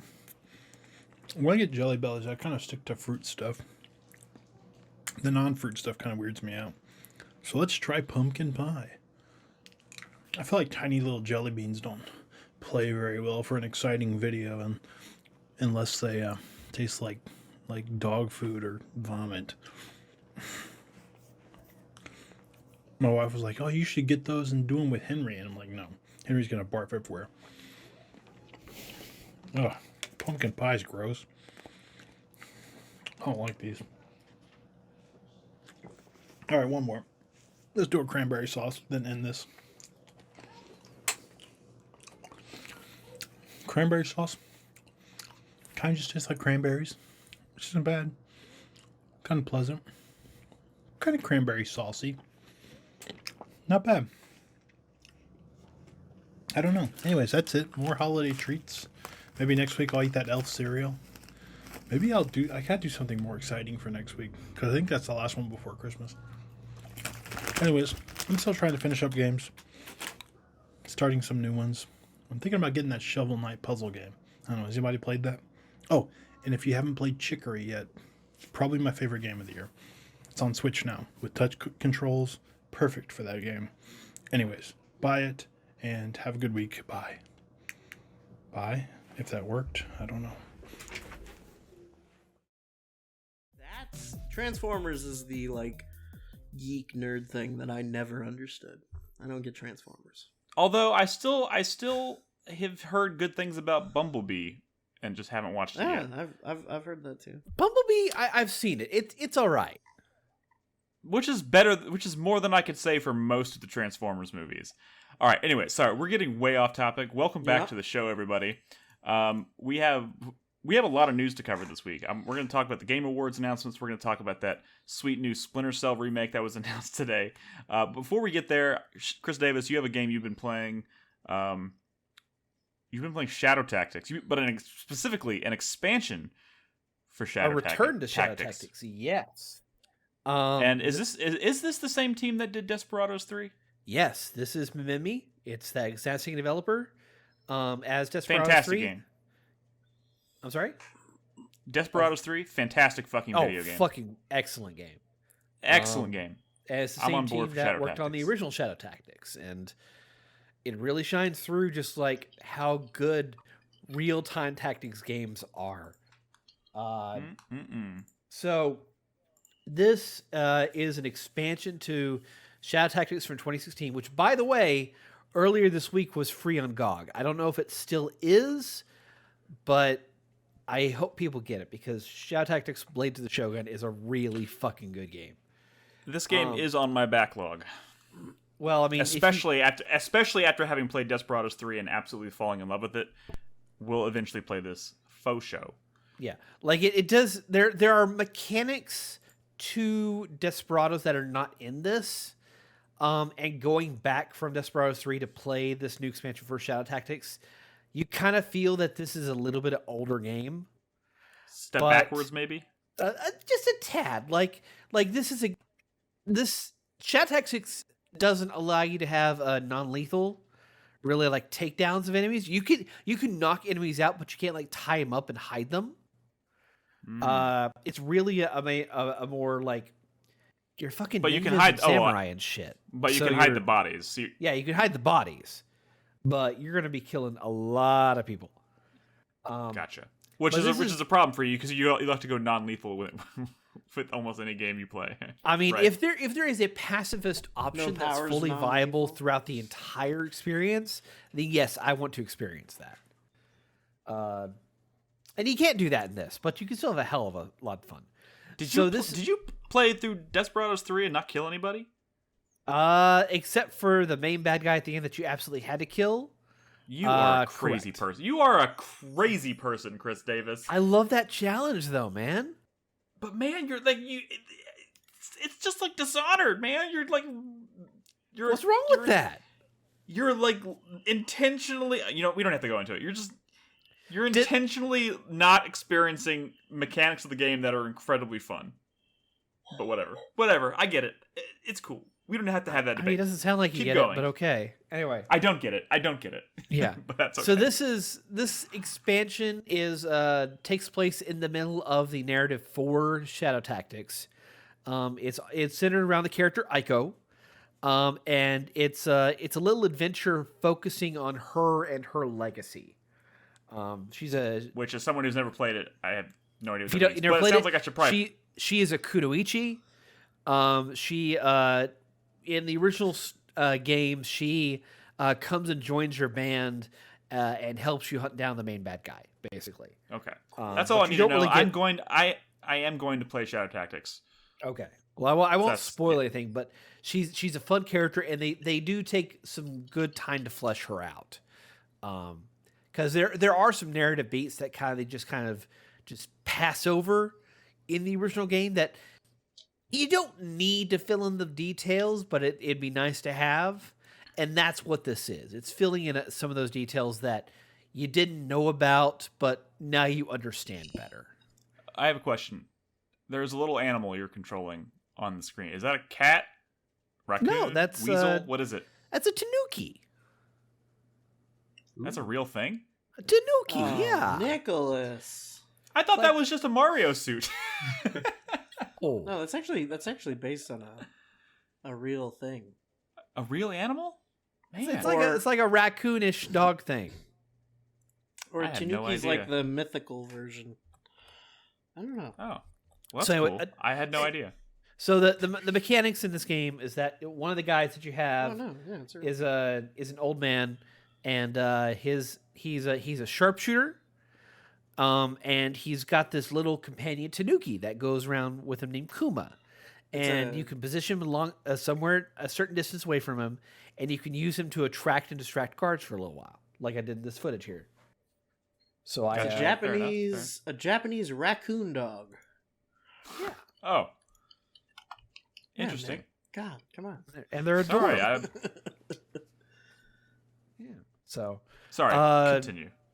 And this is $10, I think, and it's the expansion is $10. Yeah, it's like 4 primary levels with like 2 small interludes that are really just like kind of narrative moments.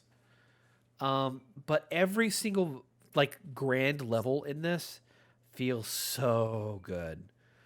Dude, I believe it. I went into Desperados 3 mostly because it was like a Western game, like a cool looking take on a Western game, but was completely blown away by just the sheer depth of the core mechanics themselves and how varied they are and how many different ways you can use all the characters. That game was just like one of the best designed games I played last year, so yeah. I don't doubt that this is. I mean, I always heard great things about this. I just never touched it. Yeah, like it's a lot of Desperados 3 is mechanically a carbon copy and reshaping of Shadow Tactics, but that's not saying it's a bad thing at all. It's a very good thing. No, I'm definitely seeing a lot of overlap just looking at this. Like a lot of the UI elements, a lot of the way they communicate information about where you are in relation to enemies and the environment and the way you interact with things is pretty much the exact same. And that's good. And they don't add any new mechanics with this one. It's really just like new story and new smaller scenarios. But what they have here, just like the way you're maneuvering through towns and sneaking past guards and killing them, and just timing your movement just right to where you can kill an enemy without another one seeing them, and just the mechanics that Mamimi has figured out how to do with real-time tactics. It's a wonderful new genre for me. Yeah, I have a question about this expansion though. So it's the narrative is focused around one central character, but when Desperados 3, you're slowly collecting characters over the course of the game, and then by the end of it, you're switching between a bunch of different characters. Is it the same way in the core game, but this particular expansion is kind of focused around this one character, or do you have multiple characters that you're controlling? So most of the maps you have all 5 characters in your party, because this side story takes place mid-story for Blades of the Shogun. So you've already met all these characters, they've already done their things. This is just like an untold story that happened somewhere along the way. Gotcha. Cool. When did it come out? Shadow Tactics? It came out 2016. And this expansion just came out. Is this expansion new, or did this come out a while back? This is a brand new expansion. Wow, they went and made an expansion for the game from 2016. They haven't even made an expansion yet for Desperados, unless I'm missing something. Well, so Shadow Tactics is owned by Mamimi, but they don't own the license to Desperados. That's owned by THQ Nordic. Oh, yeah. That's right. They license it out to them and and publish it and everything. But half of the purpose of the expansion of this is to pay for their next game. So they announced last year a new game they're calling Project Sweet Potato. They're not talking about really what it is, other than that is an original new IP that they're going to self-publish on their own. And it's going to build on everything they've learned since building Shadow Tactics and Desperados 3. And this game is to partially help pay for that. Cool. But it's going to be a real-time tactics just like these other games. And that has me so fucking excited. They definitely have a style, and they're sticking to it, and I'm okay with that. Because both of these games have a really unique just vibe to them, and just are just so pristine in the way they're designed. So until that formula gets like boring or something, I'm cool. I honestly, I cannot see this formula getting boring for a while. In fact, another developer announced last year or maybe earlier this year a Stargate game that is real-time tactics. And they hadn't shown it before, but there was a recent stream which they actually showed the gameplay for the first time. Dude, it is 100% this exact same fucking gameplay, down to like the fucking vision cones and the way enemies move. So like real-time tactics, it's breaking out there, and that is very exciting. We're gonna talk about this briefly when I go through the list of games that were announced at the Game Awards last week. But they announced a fucking real-time strategy Dune game. And the first thing that popped into my head was, "Fuck, just let Mamimi do it." Well, no, there's a difference. Awesome. So this is a real-time tactics game. That's different from a real-time strategy game. An RTS is something else entirely. Oh, I guess that would be more like StarCraft, I suppose. Yeah, that is the. I couldn't really. It was kind of hard RTS to get experience. The trailer they showed at the Game Awards was so brief. I didn't quite grasp what exact genre it was, but still, they have such a handle on UI and presentation that I think it would even be applicable in some ways, in some regards, on a game like StarCraft or in this case Dune. But anyways, is there anything else you want to say about? Go ahead. To that point, so. One of the first RTSs ever developed was actually Dune, really? And it was the inspiration for the creation of Command and Conquer. So, like, for a developer to get the Dune license and make a new Dune RTS, that's coming home to the founding of that experience, that formula. So, but. No, this is a real-time tactics game is a whole other beast, but it is. Mimimi knows exactly what they're fucking doing. They have cornered the market on this shit. Is it Mimimi or Mimimi? That's what I don't actually know how to pronounce the name of their studio, but I want to say it's Mimimi. It's a studio created by Muppets. Yeah. Yes. Exactly. No, man. They are a German developer out of Munich. Oh. But they're fantastic. Yeah, they also. God damn, they've done a great job. Okay, let's shift gears for a second. Thanks, Chris. Let's shift gears. I want to talk about the Game Awards from last week because that was 3 hours of our lives trailers that we can't get back. Let's be honest. Yeah, that too. I had fun. I like the Game Awards. They're fun, but in a really kind of I don't want to say gross way, but maybe to some extent. I know Crispy has opinions. Crispy's over here smiling. No, it's just that it's come on, right? It's big commercial night. Yes. Cool. Yes. No, you guys get so fucking hyped about it. You're so it's like Christmas Day, we're gonna see some but new it stuff. is. And but it's just like, come for on. me, it is kind of like Christmas Day. I think the whole thing, a lot of work goes into it, so that's great, I guess. But at the end of the day, all I really care about is, I love announcements. I just love them. It is like it is like Christmas Day for me. That's why I love going to E3 so much, because I love getting the announcements. And I know it's gross because it's just kind of just jerking off on trailers and shit, or commercials, what are essentially just commercials. But I don't know. I like finding out about new projects. I like finding out what I'm going to be excited about to play in the next couple of years.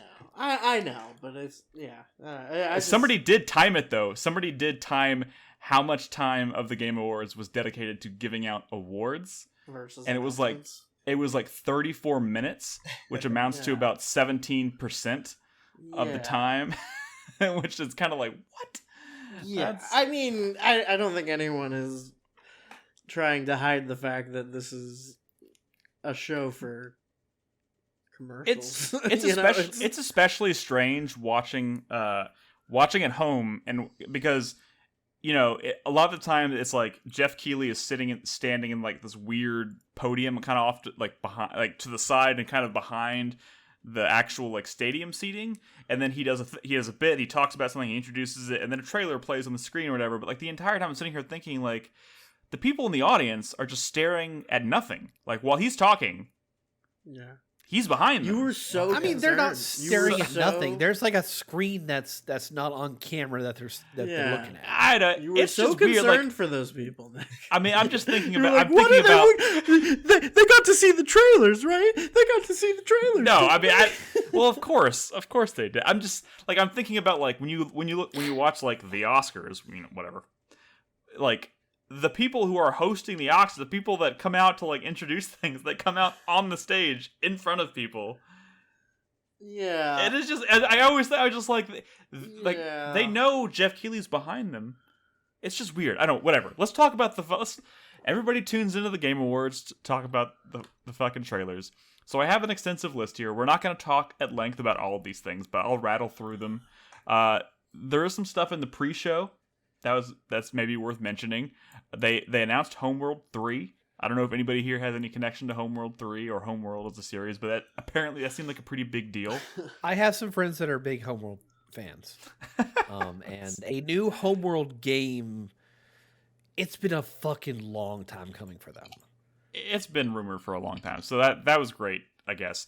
Here's the big, to me, maybe the biggest thing to come out of the pre-show was the announcement of a new Telltale game, The Expanse. Yes. Chris Davis is a huge Expanse fan. I get it. It's weird that they're calling it Telltale because it's not, unless I'm mistaken, it's not like the same people that comprised Telltale before. It's I mean? Largely new people. But they're obviously going for the same thing. They're trying to kind of pick up the pieces and continue with their legacy, I suppose. But like, we don't know if this is good because we've never really played a game like this from this group of talent, right? It's strange. We have the developers behind it. It is a Telltale game series, but the developer is the one that did Before the Storm for Life is Strange. I think it's in partnership. Right? It is in partnership with them, but like, I don't think they're. I think this is. It's Deck 9. Yeah, Deck 9, who did the most recent Life is Strange game, which is great, but like, I don't think it's 100% Deck 9. I think they're helping with it, and this is still. It's a co-development, but it's Deck 9 is at the forefront here. Yeah, I know. It's just it's strange that they're calling it Telltale, but whatever. I'm interested. This has actually got me interested to kind of go back and start getting back into the show, the series on Amazon, because I watched the first season. It was great. Didn't put it down for any particular reason other than I got distracted by something else. So this is reason enough for me to go back and finish the show before this comes out. It looks cool. They showed Evil West, which I keep forgetting this game exists, but it looks like Dark Watch. It's like vampires and demons and shit, but like in the Wild West, and you're like, it looks like Doom. It looks like fucking Doom in the West. What are you laughing at, Crispy? I just like Dark Watches. I don't know. That being your cut? touchstone is great. No, I mean, yeah, it is a deep cut. I don't know. Did people play that? I know you played it. Because anytime there's a Western and it's slightly dark, you're like, oh, Dark Watch. I mean, it looks like thematically speaking, it looks a lot like Dark Watch. But it's like that gothic Western thing is like a whole subgenre. But to you, it's all just, these guys must have played Dark Watch. They were really inspired by a character named Jericho Cross.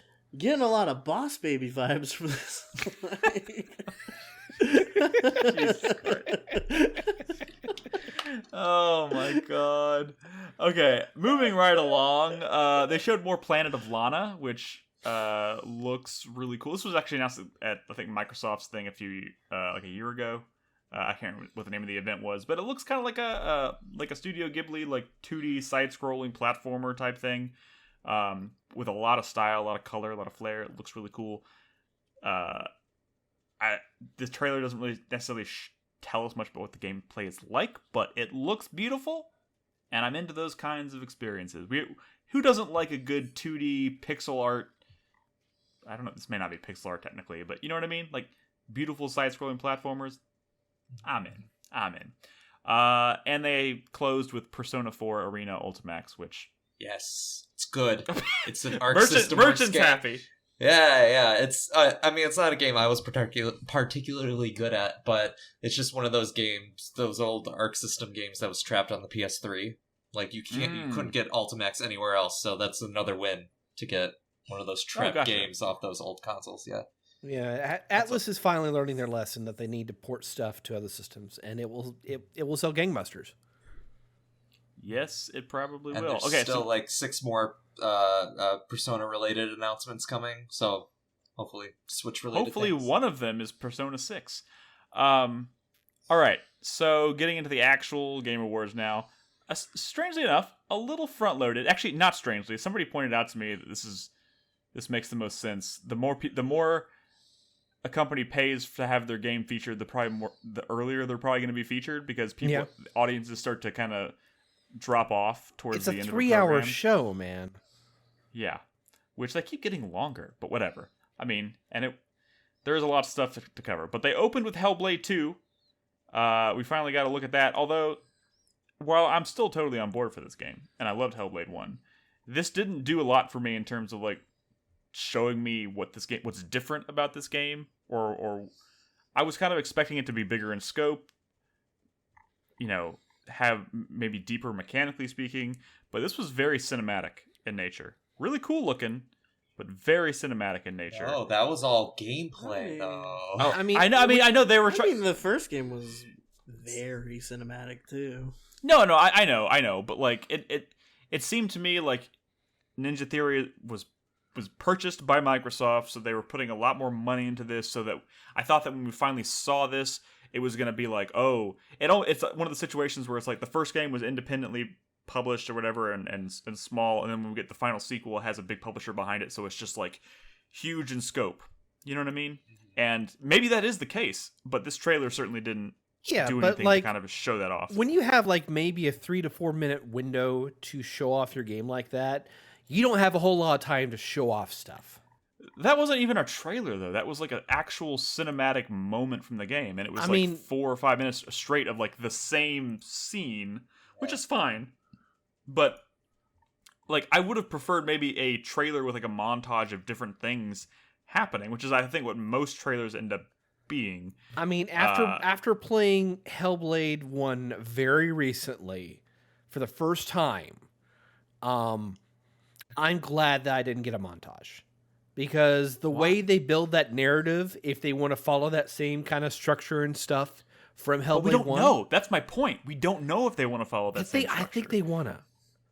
Okay, I think they've established kind of the mythos and like where they want to go with the story, but they still want to keep those same, psychological elements and have it be centered around this character without necessarily.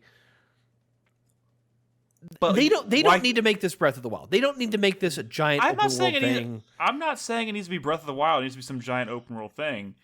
But they should have given us something to go by, and that was just. This just did not feel like it. It looks really cool. It's beautiful. It looks like it's going to be a hell of a story. But man, I don't feel sold on it necessarily as something different. I just wish he didn't advertise it as gameplay a couple seconds before, because then I got all giddy. And then really, the only time they would have needed to touch a controller in that trailer is to hold forward while she walks across this tunnel. And that's it.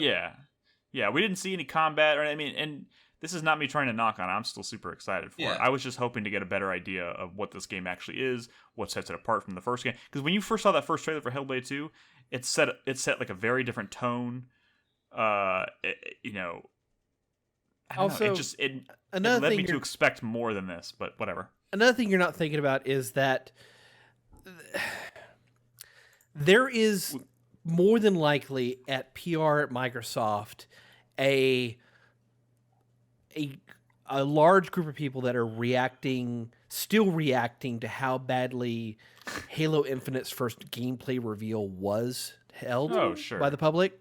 So being much tighter control of your presentations is probably a large part of their deck of cards they're playing with. You're not wrong. That could have easily played into this. Doesn't make it any less disappointing, I think. Again, it looks cool, looks exciting, but we need to move on. It's just I was hoping for more. The next game they show is the surprise announcement, and whoo, what a this Star Wars trailer looked amazing, and then Quantic Dream showed up. I don't think it looks amazing. I think it looks just like a montage of fucking Star Wars shit. Well, yeah. No, okay, first of all, completely cinematic montage of Star Wars shit, but pretty incredible looking Star Wars shit, and also tonally speaking, different maybe than almost anything I've ever seen from the Star Wars universe. I agree. And it was also very clearly set in like the like episode 1 through 3.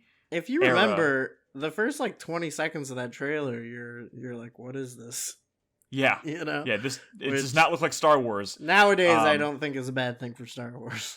No, definitely not. But, and then when we did start seeing bits and pieces of Star Wars trickled in, it was like, oh my god, this is like when we saw the Lucasfilm logo.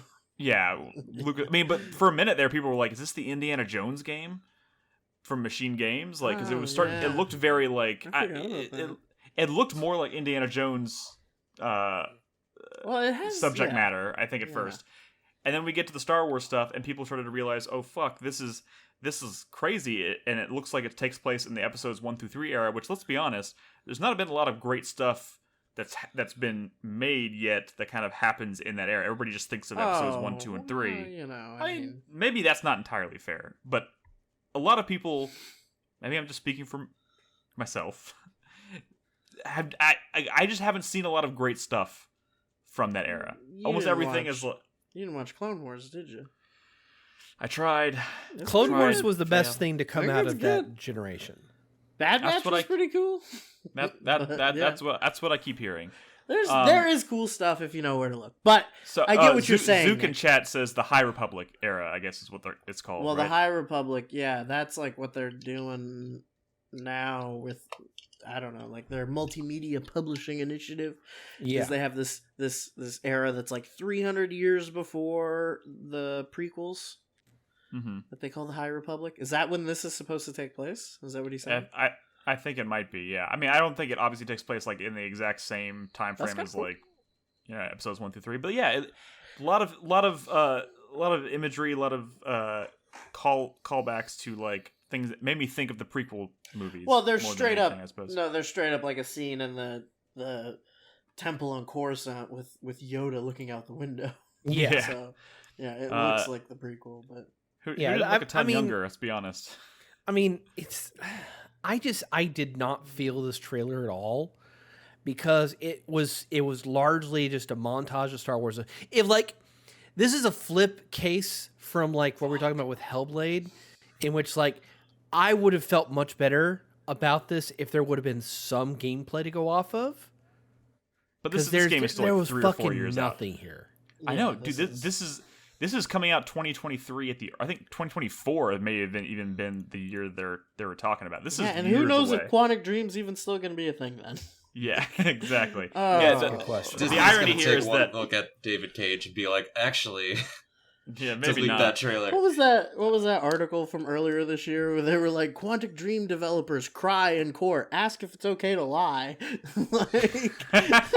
something like that.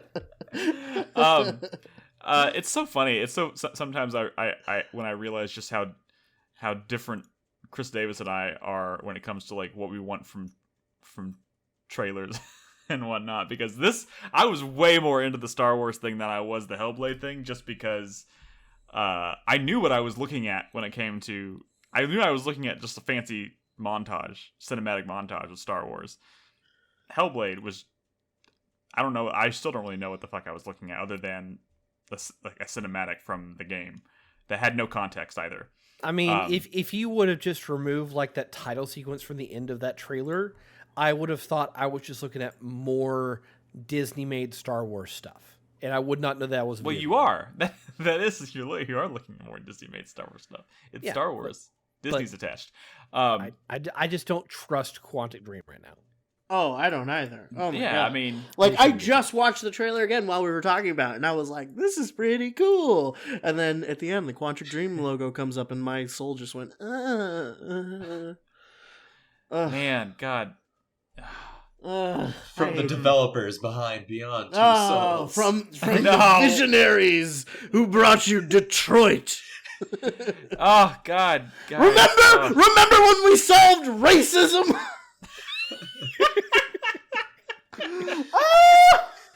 Remember when we almost implemented a fourth character who was an android whore in Detroit? Oh God! Yeah. Hey, that character was still in the game, just not a playable character. Were we just kind of like in love with the visuals of Heavy Rain that made us think, yeah, this is a good video game? Yes. I didn't think it was a good video game. Guys, I feel stop. I feel so terrible for enjoying my time with Detroit as. No, Nick, it's okay. It's controversial. It's not. You're not.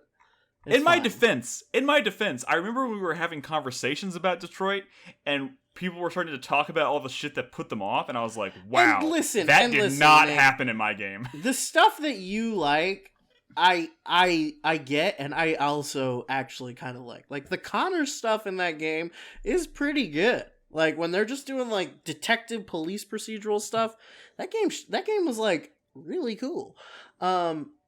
There's just a lot of other stuff that's not cool, and I get it. I don't think you're wrong for liking that game. I just think that is a game that we will be talking about for years to come. Like, just know that I am self-aware. I know. Yeah, I feel like, man. I know you didn't accidentally stumble into Robot Holocaust like I did. Yes, like, that was the funniest fucking thing when Crispy starts talking about the Robot Holocaust, and I was like, what? Because I made the choices I made in that game. It is so gross. The choices I made in that game, I completely sidestepped that and had no idea it existed until Crispy mentioned it. Okay, but there is some stuff you did play that, I mean, like there's still questionable stuff for sure. I don't know why we're still talking about this game, but yes, let's move on. Yeah, the point is, Eclipse could be cool, but Quantic Dream, I don't know. Yeah, we found out what Monolith is working on finally. A Wonder Woman game. Didn't see that coming. Cool, very cool, but we have no idea what it, is. They have said it is a single-player, open-world game built off the Nemesis system. Yes. Oh, they did say that? Yes. Nemesis? Yes. The Nemesis system is going to play a role in this game somehow. I don't know how. But, I mean, this game is going to, like... She's going to kill orcs, okay? Yeah. Dude, I mean, maybe. Like, this game is going to be... Dope? Yeah, I know. No, stop! Every time you say something, my brain restarts. It's gonna be a game. It's gonna be less of a superhero game and more of like a high fantasy kind of thing. I'm guessing, right? Like it's gonna take place in Themyscira, and she's gonna be doing that stuff, right? It's supposed to be set in the modern day. Is it really? Yes. But modern day Themyscira, or like there's no talk of the world of man. Probably the world of man. Hey, I think it's an inspired choice. I'm much happier to see them doing this than say a third Middle Earth game at this point. Not that absolutely. It's Absolutely, cool. but I guess what I'm saying is like, is the Nemesis system thing going to be like you're Wonder Woman hanging out in Metropolis and there's like muggers that you can beat up, and if one of them kills you, they're like, ha, now I'm a gang boss, and I don't know, like that is a good question. I like have no stereotypical superhero kind of fare, or I mean, I do not think that's what this is going to be, but yeah, I'm excited. I think a Wonder Woman game will be fucking dope. Yeah, my question is, and the trailer was cool, huh? So this game is at Pretty least cool. 2 years out, probably. This is probably a 2023 game, right? Like almost everything that was shown here, probably. Okay, yes. So it's been 5 years since Shadow of War came out. what did they try to make in the interim is my question. Like, what were they working on? That's a good question. I don't know, but they're all like wrapped up in fucking Warner Brothers, right? They could have just been like a support studio for other projects. That's true. Or also, this game itself could have gone through several iterations before they finally landed on what they have. Yeah. We'll never know. Sorry, we need to get through the rest of this list, so we're going to start moving at a brisker pace. Except for this next game, we're going to talk about for like 10 minutes. Alan Wake 2 was finally announced. Oh, what? I almost cried. You did. Almost cried. Guys, why does Alan Wake look edgier? Like, why does he? It's going to be a survival horror game, guys. No, I mean him, the guy, looks more like. Probably because he saw some shit. He went through some serious shit. He looks more like Garth Marenghi now, which I think is a good direction. Yeah, for that game to go. If you play Alan Wake Remastered, they've added in 3 small vignette things that you find 3 QR codes throughout the world that if you scan them with your phone, it takes you to an unlisted video that's been up for like 6 or 7 months on Remedy's YouTube channel. And it's little vignettes of Alan writing the start of Return, which is the name of the second book that he started at the end of the first game. And it's him setting up that world, and the which idea is probably leading into Alan Wake 2. Oh yeah, definitely. Yeah, no, it had to be that. It couldn't have been anything else. But am I right in understanding that the Alan that kind of pops in to try to jump scare you towards the end is actually Mr. Scratch? I don't know. I don't know the answer to that question, but because if it's a Remedy connected universe, we know from Control that Alice and Barry are being haunted by Mr. Scratch. Okay, Chris Davis, He's gone. We lost him. He's gone. He's off the rails. Okay. The Remedy extended universe. Chris Davis. I mean, it is. That's what they're calling it. They're linking stuff like that. Hey, real quick, let's just rein it back in for a second. Okay, rein it back in because I want to say I am totally with you, Chris Davis. I am the extended universe thing. The connections between Alan Wake and Control make perfect sense to me. I'm totally in on that stuff.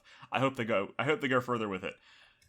All I want to say about this right now, because we don't have a ton of time, is that Alan Wake 2 is in development. It's been in development for a while now, and it is still third person, but it is leaning into survival horror. They said this is their...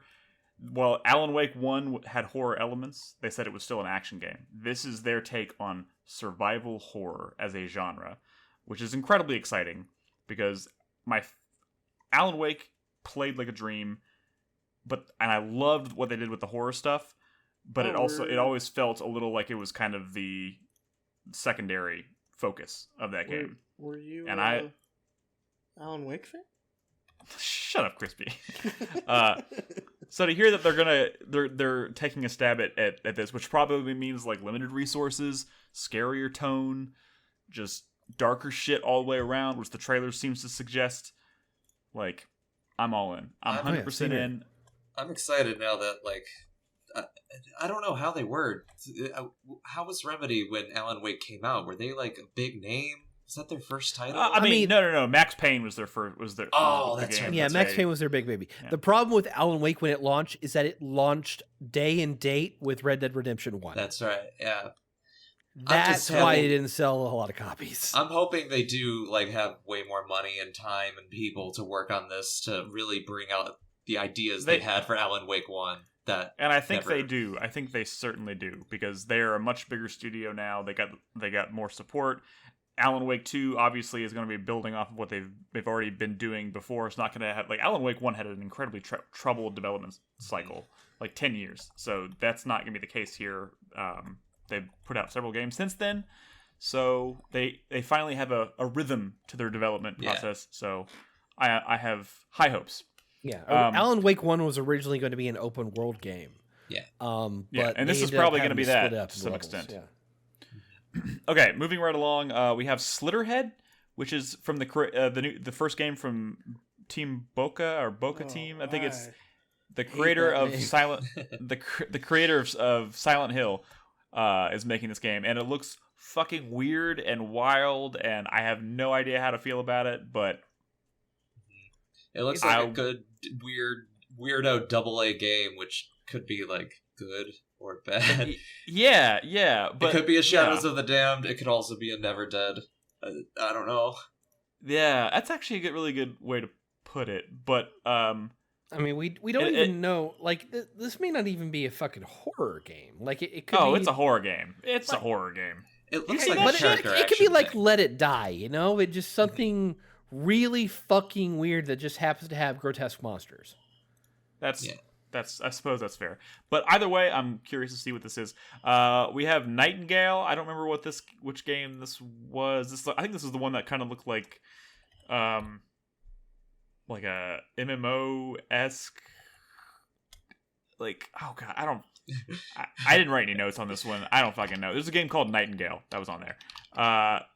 They showed more Somerville, which continues to look really, really cool. This is the game that a lot of people thought was Playdead, the guys who did Limbo. Yeah. It's not. It has, I think people that worked on Limbo maybe are involved, but like this looks like the alien invasion, like War of the Worlds type thing with like the I think it's The family. the father and son family trying to escape the wherever they are was being invaded by aliens. I don't know. Looks cool as hell. They showed Sonic Frontiers, open world Sonic. How do we feel about that? Sonic of the Wild, sure. Oh, dude, I don't know, man. I'm all for it. I Merchant's like, I'm all. I in. saw some reaction Totally. videos to that game, and that's the first time I ever really felt like, someone should be regulating this. This shouldn't be legal. Like, this is drugs. I don't like most Sonic games, but I feel like a lot of them, like Sonic Adventure 1. The only thing I like about that game is running around those worlds. So as long as like there are good physics and it's a big world you can run around in, I think it might be something like Gravity Rush, where it doesn't have that many mechanics, but it's just fun to run around. Or in I Gravity love Rush, that you brought up fly Gravity around. Rush. Because You Gravity know, Rush. sometimes I boot it up and I just fly. I don't do anything. I don't talk to anybody. I don't do battles. I just fly around. And hopefully, even if like the story of this game sucks or the combat sucks, I just hope that just running around is like zen and fun. And Absolutely. Yeah. By the way, if you haven't played Gravity Rush 2, you should. Tachia? Tachia. Tachia? Looks really cool. The little girl who's running around the open world island. She can turn into animals, I think. Looks neat. I don't really have much else to add to that, but looks cool. There showed is a marketing opportunity there that they really should take advantage of, and I'll be very disappointed if they don't. I don't know if I should let you go any further than that, Chris Davis. There needs to be a Tachia pet, okay? Oh, yep. I should have stopped you there. They showed Suicide Squad killed the Justice League. Yeah, they did. Yes. And what did you think? I liked it. I like Yeah, it looks cool. I'm Looks cool. fucking into it. The trailer they showed was gameplay focused, and it was centered on a part of the game where they're going after the Flash, Yeah. which cool. And I mean, fucking props for making a video game where I want to play Captain Boomerang. You know, Yeah. like he looks dope in this. Like the like teleporting boomerang thing he does. The movement looks so cool for all the characters. Yeah. Traversal is going to be amazing, and a lot of people, Oh no, go ahead. a lot of people have been comparing it to Sunset Overdrive. Yeah, that's what I was gonna Yeah. say, and that is a comparison that excites me, and I think the look of the game is great. I think Metropolis looks fucking dope. I'm just all about it, man. You know, Brainiac, man. That's what I'm talking about, Nick. That's the kind of stuff that makes comic books cool. You know, evil, sentient mastermind computers from alien worlds coming here in giant skull ships and putting cities in bottles. Like that's Chef's the kiss. stuff, man. That's the stuff. All right, That's I'm the in. stuff. I'm in. That trailer kind of. I mean, not that I wasn't already sold or that there was no world in which I was not going to play this, but like, you know, I was still kind of on the fence. about how I felt about the shift, because I love the Arkham games. But this trailer totally Well, and there's sold me. another Arkham game coming out too. We just didn't see it at the Game Awards. That's true. You know? Moving right along, they showed another trailer for Forspoken. Not much to say there. Just they gave a release date coming out in May. Warhammer 40k Space Marine 2. Yes. Which I was like, I have a feeling Chris Davis isn't a bit giddy about that. I am very giddy about it. I mean, I hear that first game's great. I've never played it, Oh, but I hear it's great. It is good. Good. Let's Sorry. not get ahead. Correction. Of ourselves. No, it's Correction. if you consider like the overall just like product, it's good. It's not excellent. That's what I said. But that's what he said. Like, if you consider like the moment-to-moment gameplay, if I had like a top 5 games that just do their best to make you feel empowered as a player, this is on that list. It has such great feedback for the weapons, and you feel so fucking unstoppable that like in Halo Infinite. Oh, Yeah. it's Sorry, I'm sorry. way. Oh my god, it's. Oh well, no, hang on. Don't go giving me your whole Astartes are way better than Spartans. No, bullshit. no, That's I just- no, That's I'm just not going there. propaganda, Chris Davis. I'm just. Okay? All I'm we saying get it. is We that get it. Space Marines are cool. when that game gives you a jetpack and a sledgehammer, yeah, that is one of the most beautiful things you'll ever experience in a video that's game. pretty cool. Chainsaw swords are always a plus. Yes. That's great. I mean, Speaking of one of the You most can't beautiful not love things. Speaking of one of the most beautiful things ever shown, or whatever you just said, Chris Davis. Saints Row. I don't know. That was a bad transition. Was shown. And I think they were really trying to kind of shift the tone, or like show more of its wackiness than the last trailers we've seen, which seemed a little subdued yeah. for Saints Row. This trailer looked balls to the walls, wild, kind of like what we've come to expect from the franchise in the recent past. So that was good. I think the game looks cool. I liked the choice of setting for this new game, so I think I'm down to try it. weren't some people saying that it looked a little, like a PS4 game? Like it looked a little dated. I think that's. I mean, Because honestly, I kind of agree with that, but honestly, I would so much rather have a game that looks last gen but has like the right direction to it. And it has a lot of content and is a lot of fun than a really pretty looking whatever that first trailer was. You know? I think this game has been in development long enough that maybe at some point they expected it was going to release as a PS4 game, and then as development got longer, they're like, well, let's just shift it to PS5, but it was still being developed primarily on PlayStation 4 hardware. I mean, So- surely it's a cross-gen. They're not going to go full. No, I know PlayStation it exclusive, is. right? It is cross-gen, but I'm just saying, like, I think that maybe explains a little bit of why people are looking at it as like doesn't feel like next gen. But there's let's be honest, there's been lots of those so far. In fact, most games on PS5, I would say, feel like last gen games that maybe run a little bit better. You know, not every game on the PS5 is fucking Demon Souls. You know what I mean? Yeah. We got Dune Spice Wars, which we mentioned already. Yeah. Looks cool. Wonder if it the big question with this and the real reason to be excited is because of the Dune RTS from the 90s, which was supposedly very great and has a huge kind of cult following. So that And now would be Dune interesting to and see now how this Dune compares. is now Dune is Dune's back in the mainstream. zeitgeist, baby. Dune's back in the zeitgeist. That's a good way of putting it. All right, let's see. I'm gonna kind of rattle off these last few things because, like I said, it was kind of like front loaded. Steel Rise, which is the next game from the guys that did Greedfall, which actually looks pretty cool. You play this like weird marionette looking creature, and like it looks, I don't know, it looks kind of like Bloodborne-y.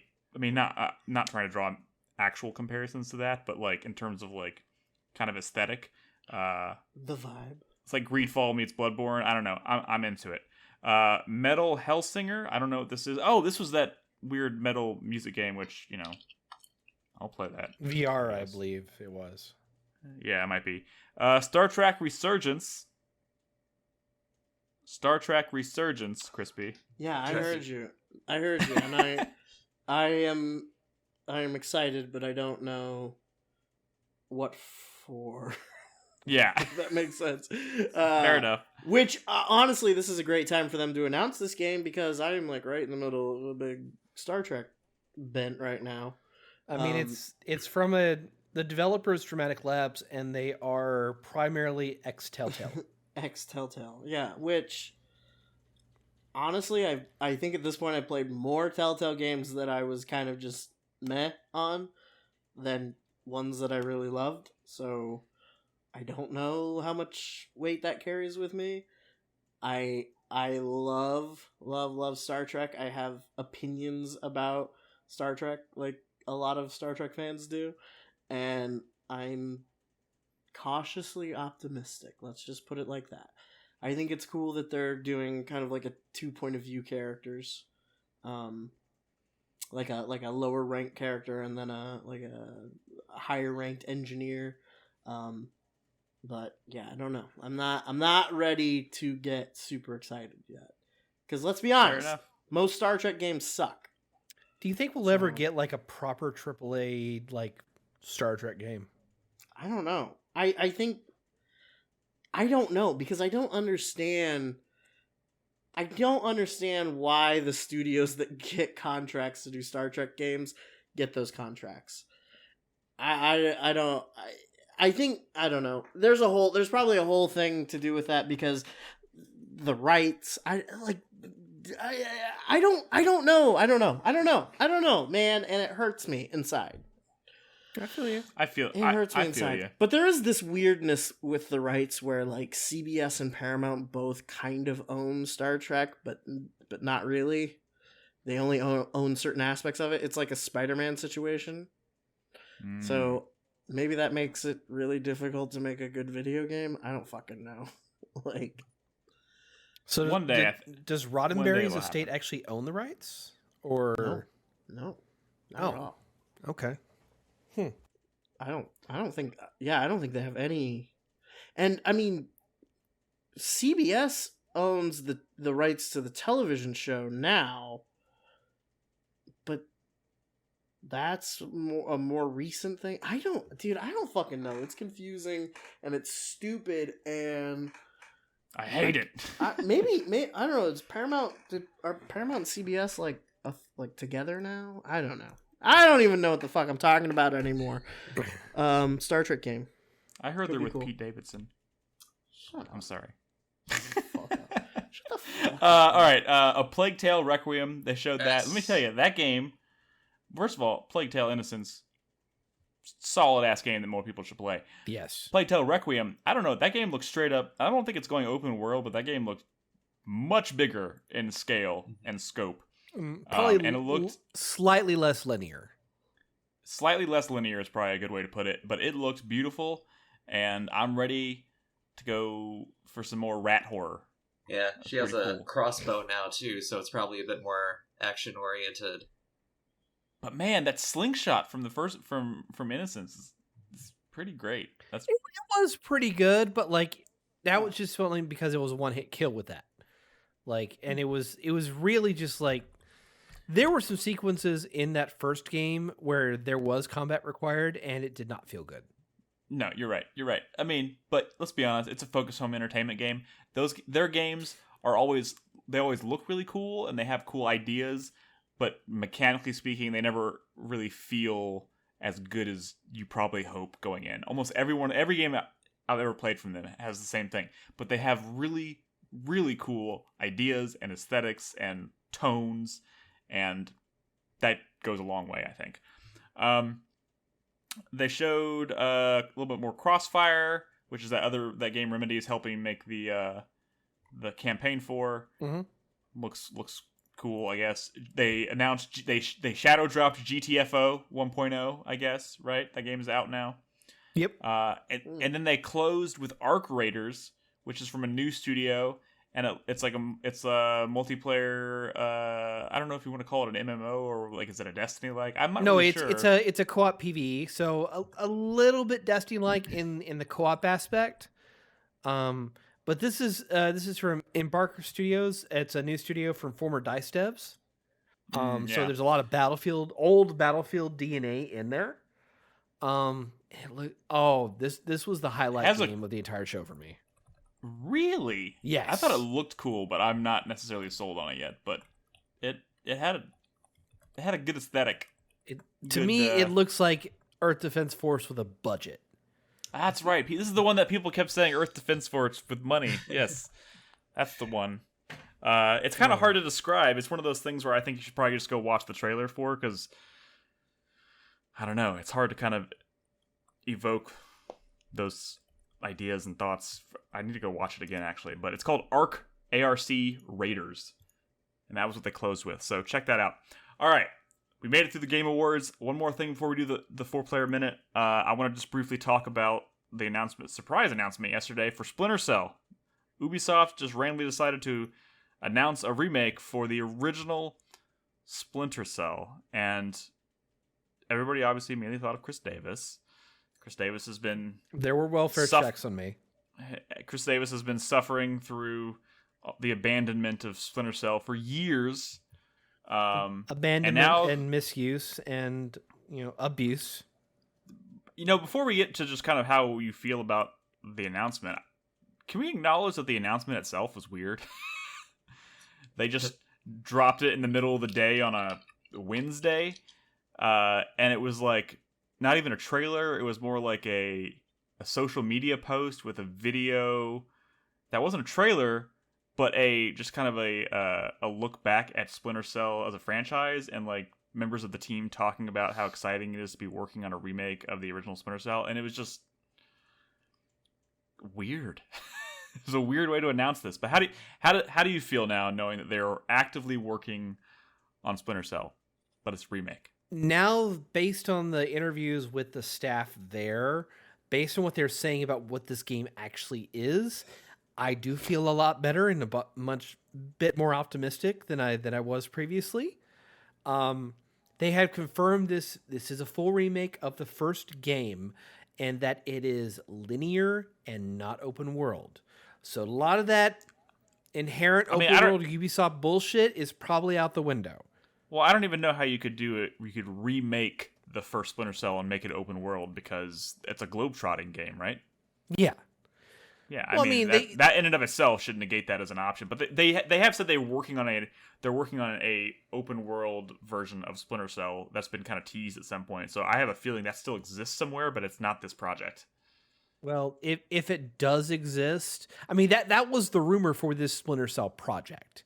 If there is a eventual Splinter Cell design for an open world game, like it's more than past this game. It's probably like 10 years from now, I think. Maybe. I mean, to me, this remake sounds like they're using it as a means to reboot the franchise, because it needs it. It's been so long since it's been a thing. They need to kind of reintroduce it to the world, and they need to. And it seems like this is their means of making that introduction and I don't want to say streamlining. What's the word? Like polishing the gameplay, making it more modernizing the gameplay, I suppose. And like, what better way than to like find the formula that's going to essentially define the core Splinter Cell gameplay, than to remake the first game and hone it there, and then from here make original titles that kind of build on those foundational blocks that you establish now. That's what it seems like to me. Yeah, I think that we can look at this as like, so Ubisoft Toronto is the developer behind this. Ubisoft Toronto was specifically formed to make Splinter Cell Blacklist. Yeah. Which is a great fucking video game. Yeah, fucking I mentioned that. Great. It's one of the best Splinter Cell experiences. One of the best kind of stealth games of its generation. Really, really fucking good game across the board. Multiplayer, co-op, single player, everything. Wait, pause, Chris Davis. Merchant. In chat, before we started this podcast, you made a statement. Was that true about Splinter Cell? What'd you say? No, conviction? No. That's just a fringe action game. He said conviction is the best Splinter Cell. Come at me. I didn't know if that was Oh no, definitely not. His Conviction and Blacklist are the only ones I ever played, so I don't have much to say on the Conviction but Conviction was my first Splinter Cell as well, but I love Blacklist. I mean, actually, honestly, I really like Conviction, but I understand why it's not the same thing. You know what I mean? So, yeah. I think I put some thought into this, and I think I know why this game was greenlit. So, back in the day, this was a big game for Ubisoft. It was like their first really like breakthrough kind of more adult-ish kind of game that they'd really never done before or put marketing behind before previously. And it was also their first really big technology demonstrator game. The lighting and the shadows that were in Splinter Cell 1 were largely revolutionary for this time. Mm-hmm. I think that's what they're trying to do again. I am honestly believing that this remake is going to be their way of making ray tracing the video game. I mean, probably. It seems like a safe bet. Yeah, I mean, if they're going to bother remaking, I mean, it's kind of like if they're going to bother remaking a game like Splinter Cell, you got to think about what put it on the map in the first place, and that was a lot of that had to do with the tech. So you want it to be technically impressive. Yeah. I don't know if that's the only motivation behind doing it, but yeah, I mean, they said as much. Splinter Cell, in that video they showed yesterday, they said as much that, like, Splinter Cell was kind of the game that put Ubisoft on the map as far as being a AAA game developer. Before that, they weren't really considered AAA, so Splinter Cell was kind of their first big hit. So if they're going to go back and remake it, they would want to try and strive for that same, that same high mark. So yeah, and I think that's what they're doing. I looked into the developer, so the creative lead is Chris Audi. He is ex Crytek, and he worked at Crytek from Far Cry 1 through Hunt Showdown. He also has he did a lot of work on the single player for the Crysis games, but he also has a strong background in multiplayer work. He got his start in the industry making maps for Counter-Strike and Half-Life Deathmatch. So he understands map design, I think, and I think he understands what this franchise is about and what it should be, as far as slow, methodical pacing and just a really, I don't know quite how to put it, but I think they chose a good lead to take the creative spot. Yeah, sounds like it. That being said, the way they pitch the interview and the way they pitch their video is that this is very early on in development. They have nothing to show at this point. It honestly sounds like it. And they're hiring for people. It honestly sounds like they greenlit it 2 days ago and then decided to announce it the next day. Yeah. I know this is gonna elicit some eye rolls here, but this reminds me of a year ago on October 14th when they announced that Dexter was coming back.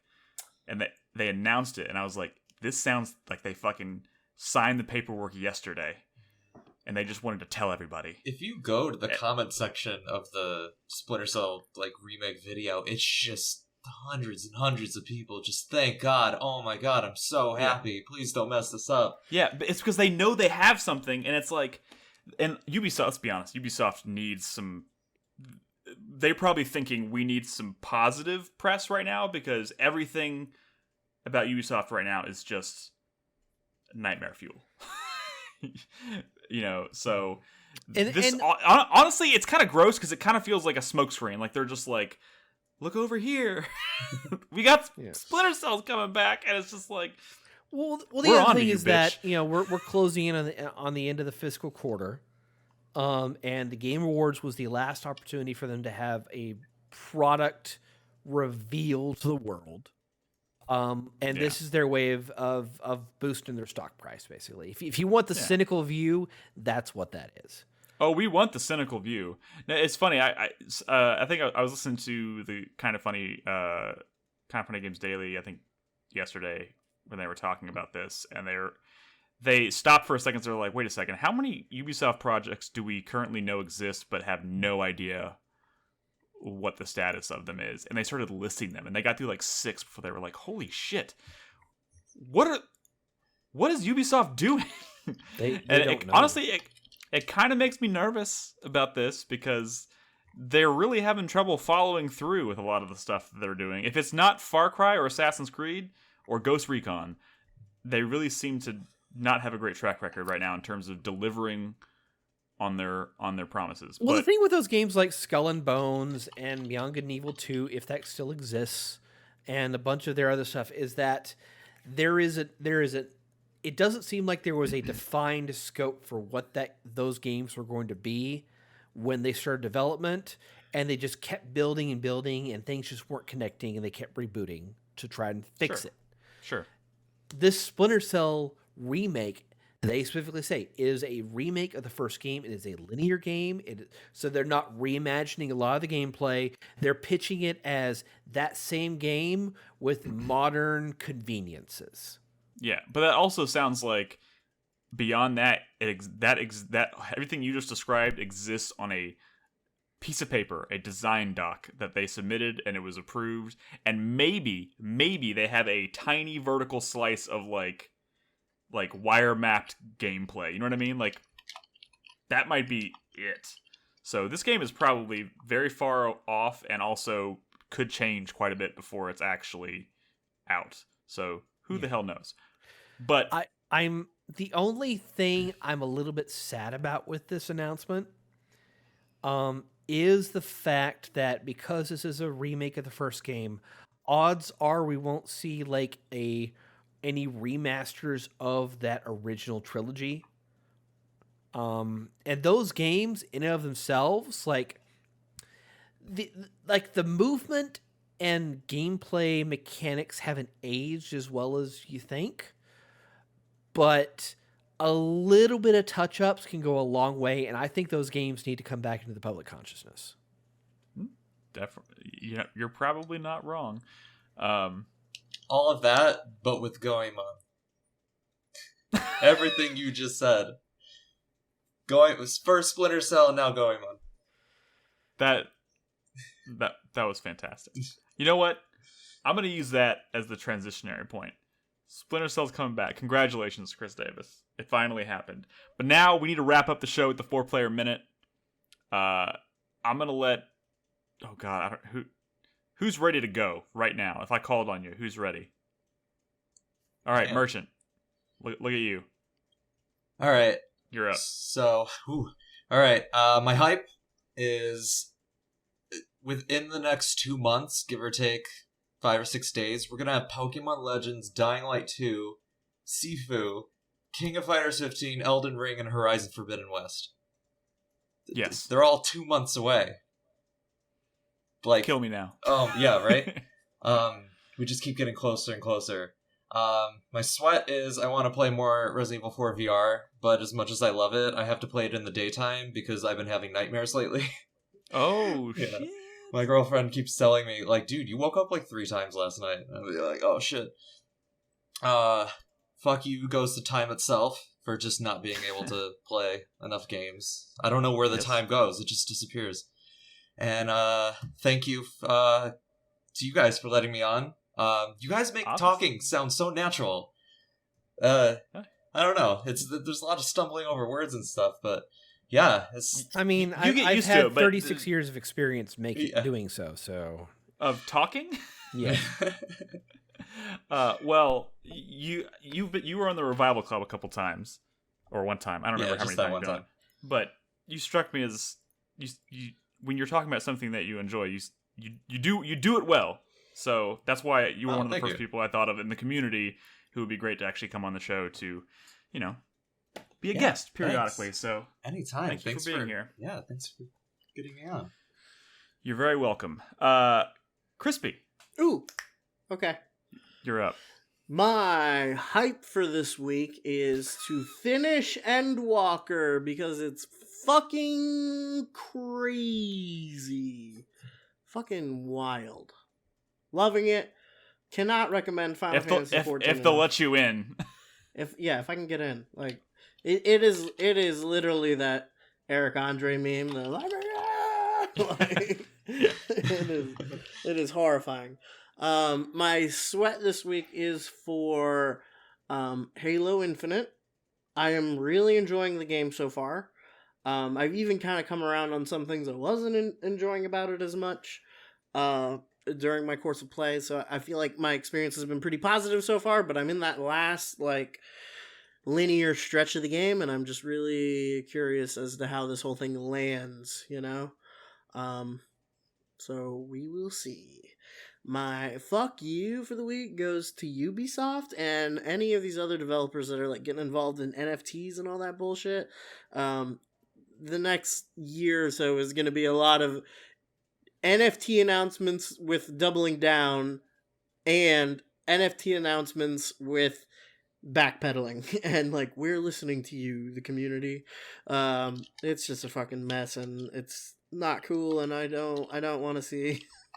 I don't want, like, when you listen to NFT guys, when you read NFT white papers about like the kind of games that they want to make with their NFTs, or like the kind of the ways in which they imagine these things being used, it is fucking dumb and horrifying.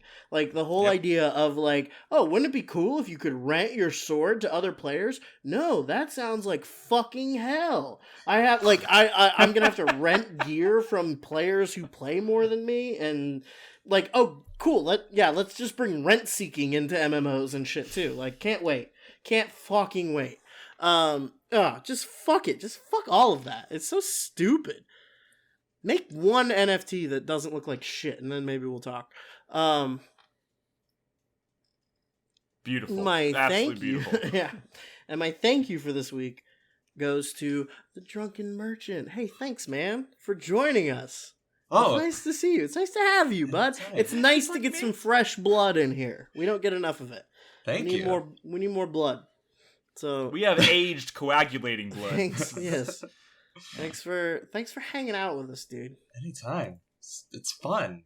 You guys are fun. Thank you. You know, talking about video games is fun. Mm-hmm. Especially when you do it with friends. Speaking of friends, Chris Davis, it's your turn. I'm a friend. Oh, nice. My hype this week, obviously Splinter Cell. Everything I've been reading, they're saying the right things. It is still Ubisoft. They still can't be trusted. But reading up on the personnel doing and what they're telling me makes me hopeful. I didn't mention it, but I'm really hopeful that multiplayer comes back. You can go watch my top 10 video of my games of all time that I made a couple of years ago to find out my thoughts about this franchise. But it's up on 4playernetwork.com. Check it out. Go at 4playernetwork.com. I'll post the link in the show notes. Yeah, do that. My sweat, as Crispy was alluding to, goes to Stalker 2.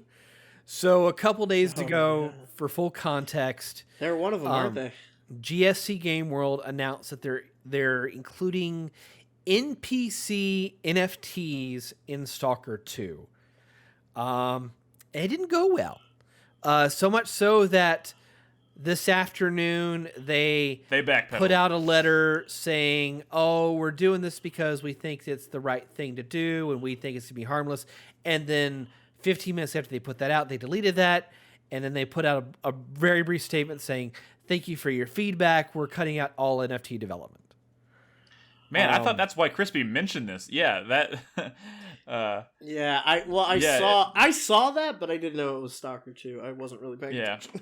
Yeah. They backpedaled hard because the pushback was so intense. Dude, I don't know. It's fucking gross. They'll slip it in once everything dies down. Yeah, that's the thing. Like, GSC Game World was shut down and completely rebuilt to make this game.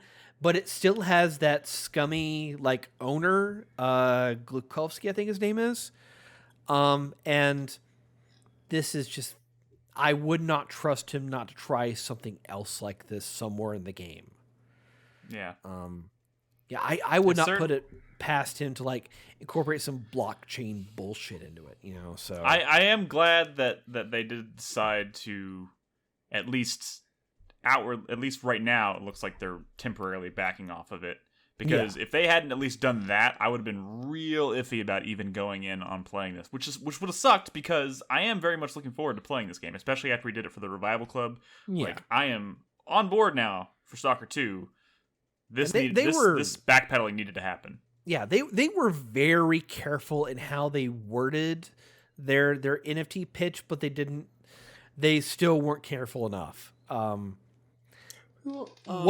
It could have been relatively harmless for what they were trying to do, but like they fucked up the messaging, and then anyway, so bad idea out of the way doesn't necessarily mean that's the end of bad ideas for Stalker 2. So that's my sweat.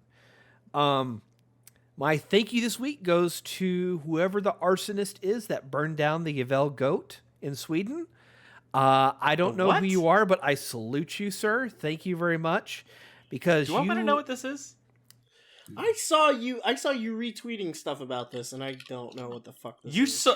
Because you're saluting an arsonist. I don't know if it should be encouraging. No, there's a giant Christmas goat in Sweden, and it burned down. And Chris Davis, I thought from the context, I thought you were happy that they rebuilt it or something. No, that it burned down. Why? So that the context is that for like the past 40 years or so, there's this small town in Sweden or Finland, I forget, that's called one of those Yvel, and they so build they might this. Not even be Swedish. Calm down. I'm sorry, Sweden. Okay, so go ahead. It's they build this like 20. It was a Yarny statue. Fucking Gamer Beck says it's a Yarny statue. Fuck you, Beck. They build this 20-foot tall straw goat, and they put it out in the square. The thing about the tradition with this goat is that it has burned down more often than it's actually survived every Christmas. And because it's just made of straw. Well, yeah, because it's made of straw, and sometimes people keep trying to accidentally burn it. Sometimes people intentionally burn it. There's a great Tom Scott video about this tradition, and it's hilarious just hearing just like what's gone on with this damn thing. Wait, is the burning of the goat tradition or just the goat tradition? The goat is the tradition. The arson that happens is incidental, and it doesn't happen every year, but there is a subculture that's around just like following this thing and waiting for somebody to try and burn it down. And here's the thing about it is that the goat, this is the first time the goat has burned down in 5 years. Wow. So they thought they were over the curse. Think of all the bad things that have happened in the world in the past 5 years. It's because nobody burned down the goat. So we're at the turning point, people. This is 2022. We can have our year hope. Because we burned the goat. It is our year because we burned the goat. I did not know that's where this story was going. Yeah, I did not either. I thought you were going to say something like, thank God they burned that goat down. Did you know it's racist? Wikipedia. It was like some kind of weird European hate symbol or something. Technology in chat says it was paganism the whole time. We figured it out. I love it. It was the You goat. should really look it up. There are some absolutely crazy stories of how this thing is burned down. I typed the word into Google and I got a response that said there are no good matches for your search, and it just gave me a bunch of other nonsense hits. So, it's like GAVLE goat. You probably spelled it wrong. I just posted it in the chat. In the 70s, it didn't stay up a single year. Fire, smashed to pieces, collapse, stolen, fire, collapse, hit by car. It's open 24 hours. Yeah. God. And they've got a police patrol circling it, like webcams watching it 24 hours a day. Oh my God. Wikipedia has a whole chart, and like one of the columns is method of destruction. Okay, but why do they make it out of? Why is it a 3-story tall pile of hay if they don't want it to catch on fire? It's just what it is. Oh my God, I love it.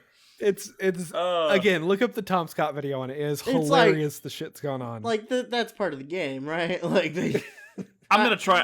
Remember to post this in the show notes too. It's too good to ignore. Yeah. All right, was that the end of your 4-player minute? And my fuck you this week goes to Walmart. So granted. Oh, I know. Shipping problems are happening all across the world, especially in the U.S. I ordered. So Walmart advertised that I would have my copy of Halo Infinite in hand on Wednesday the 8th at launch.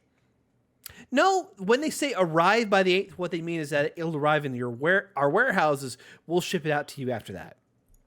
So they shipped it out.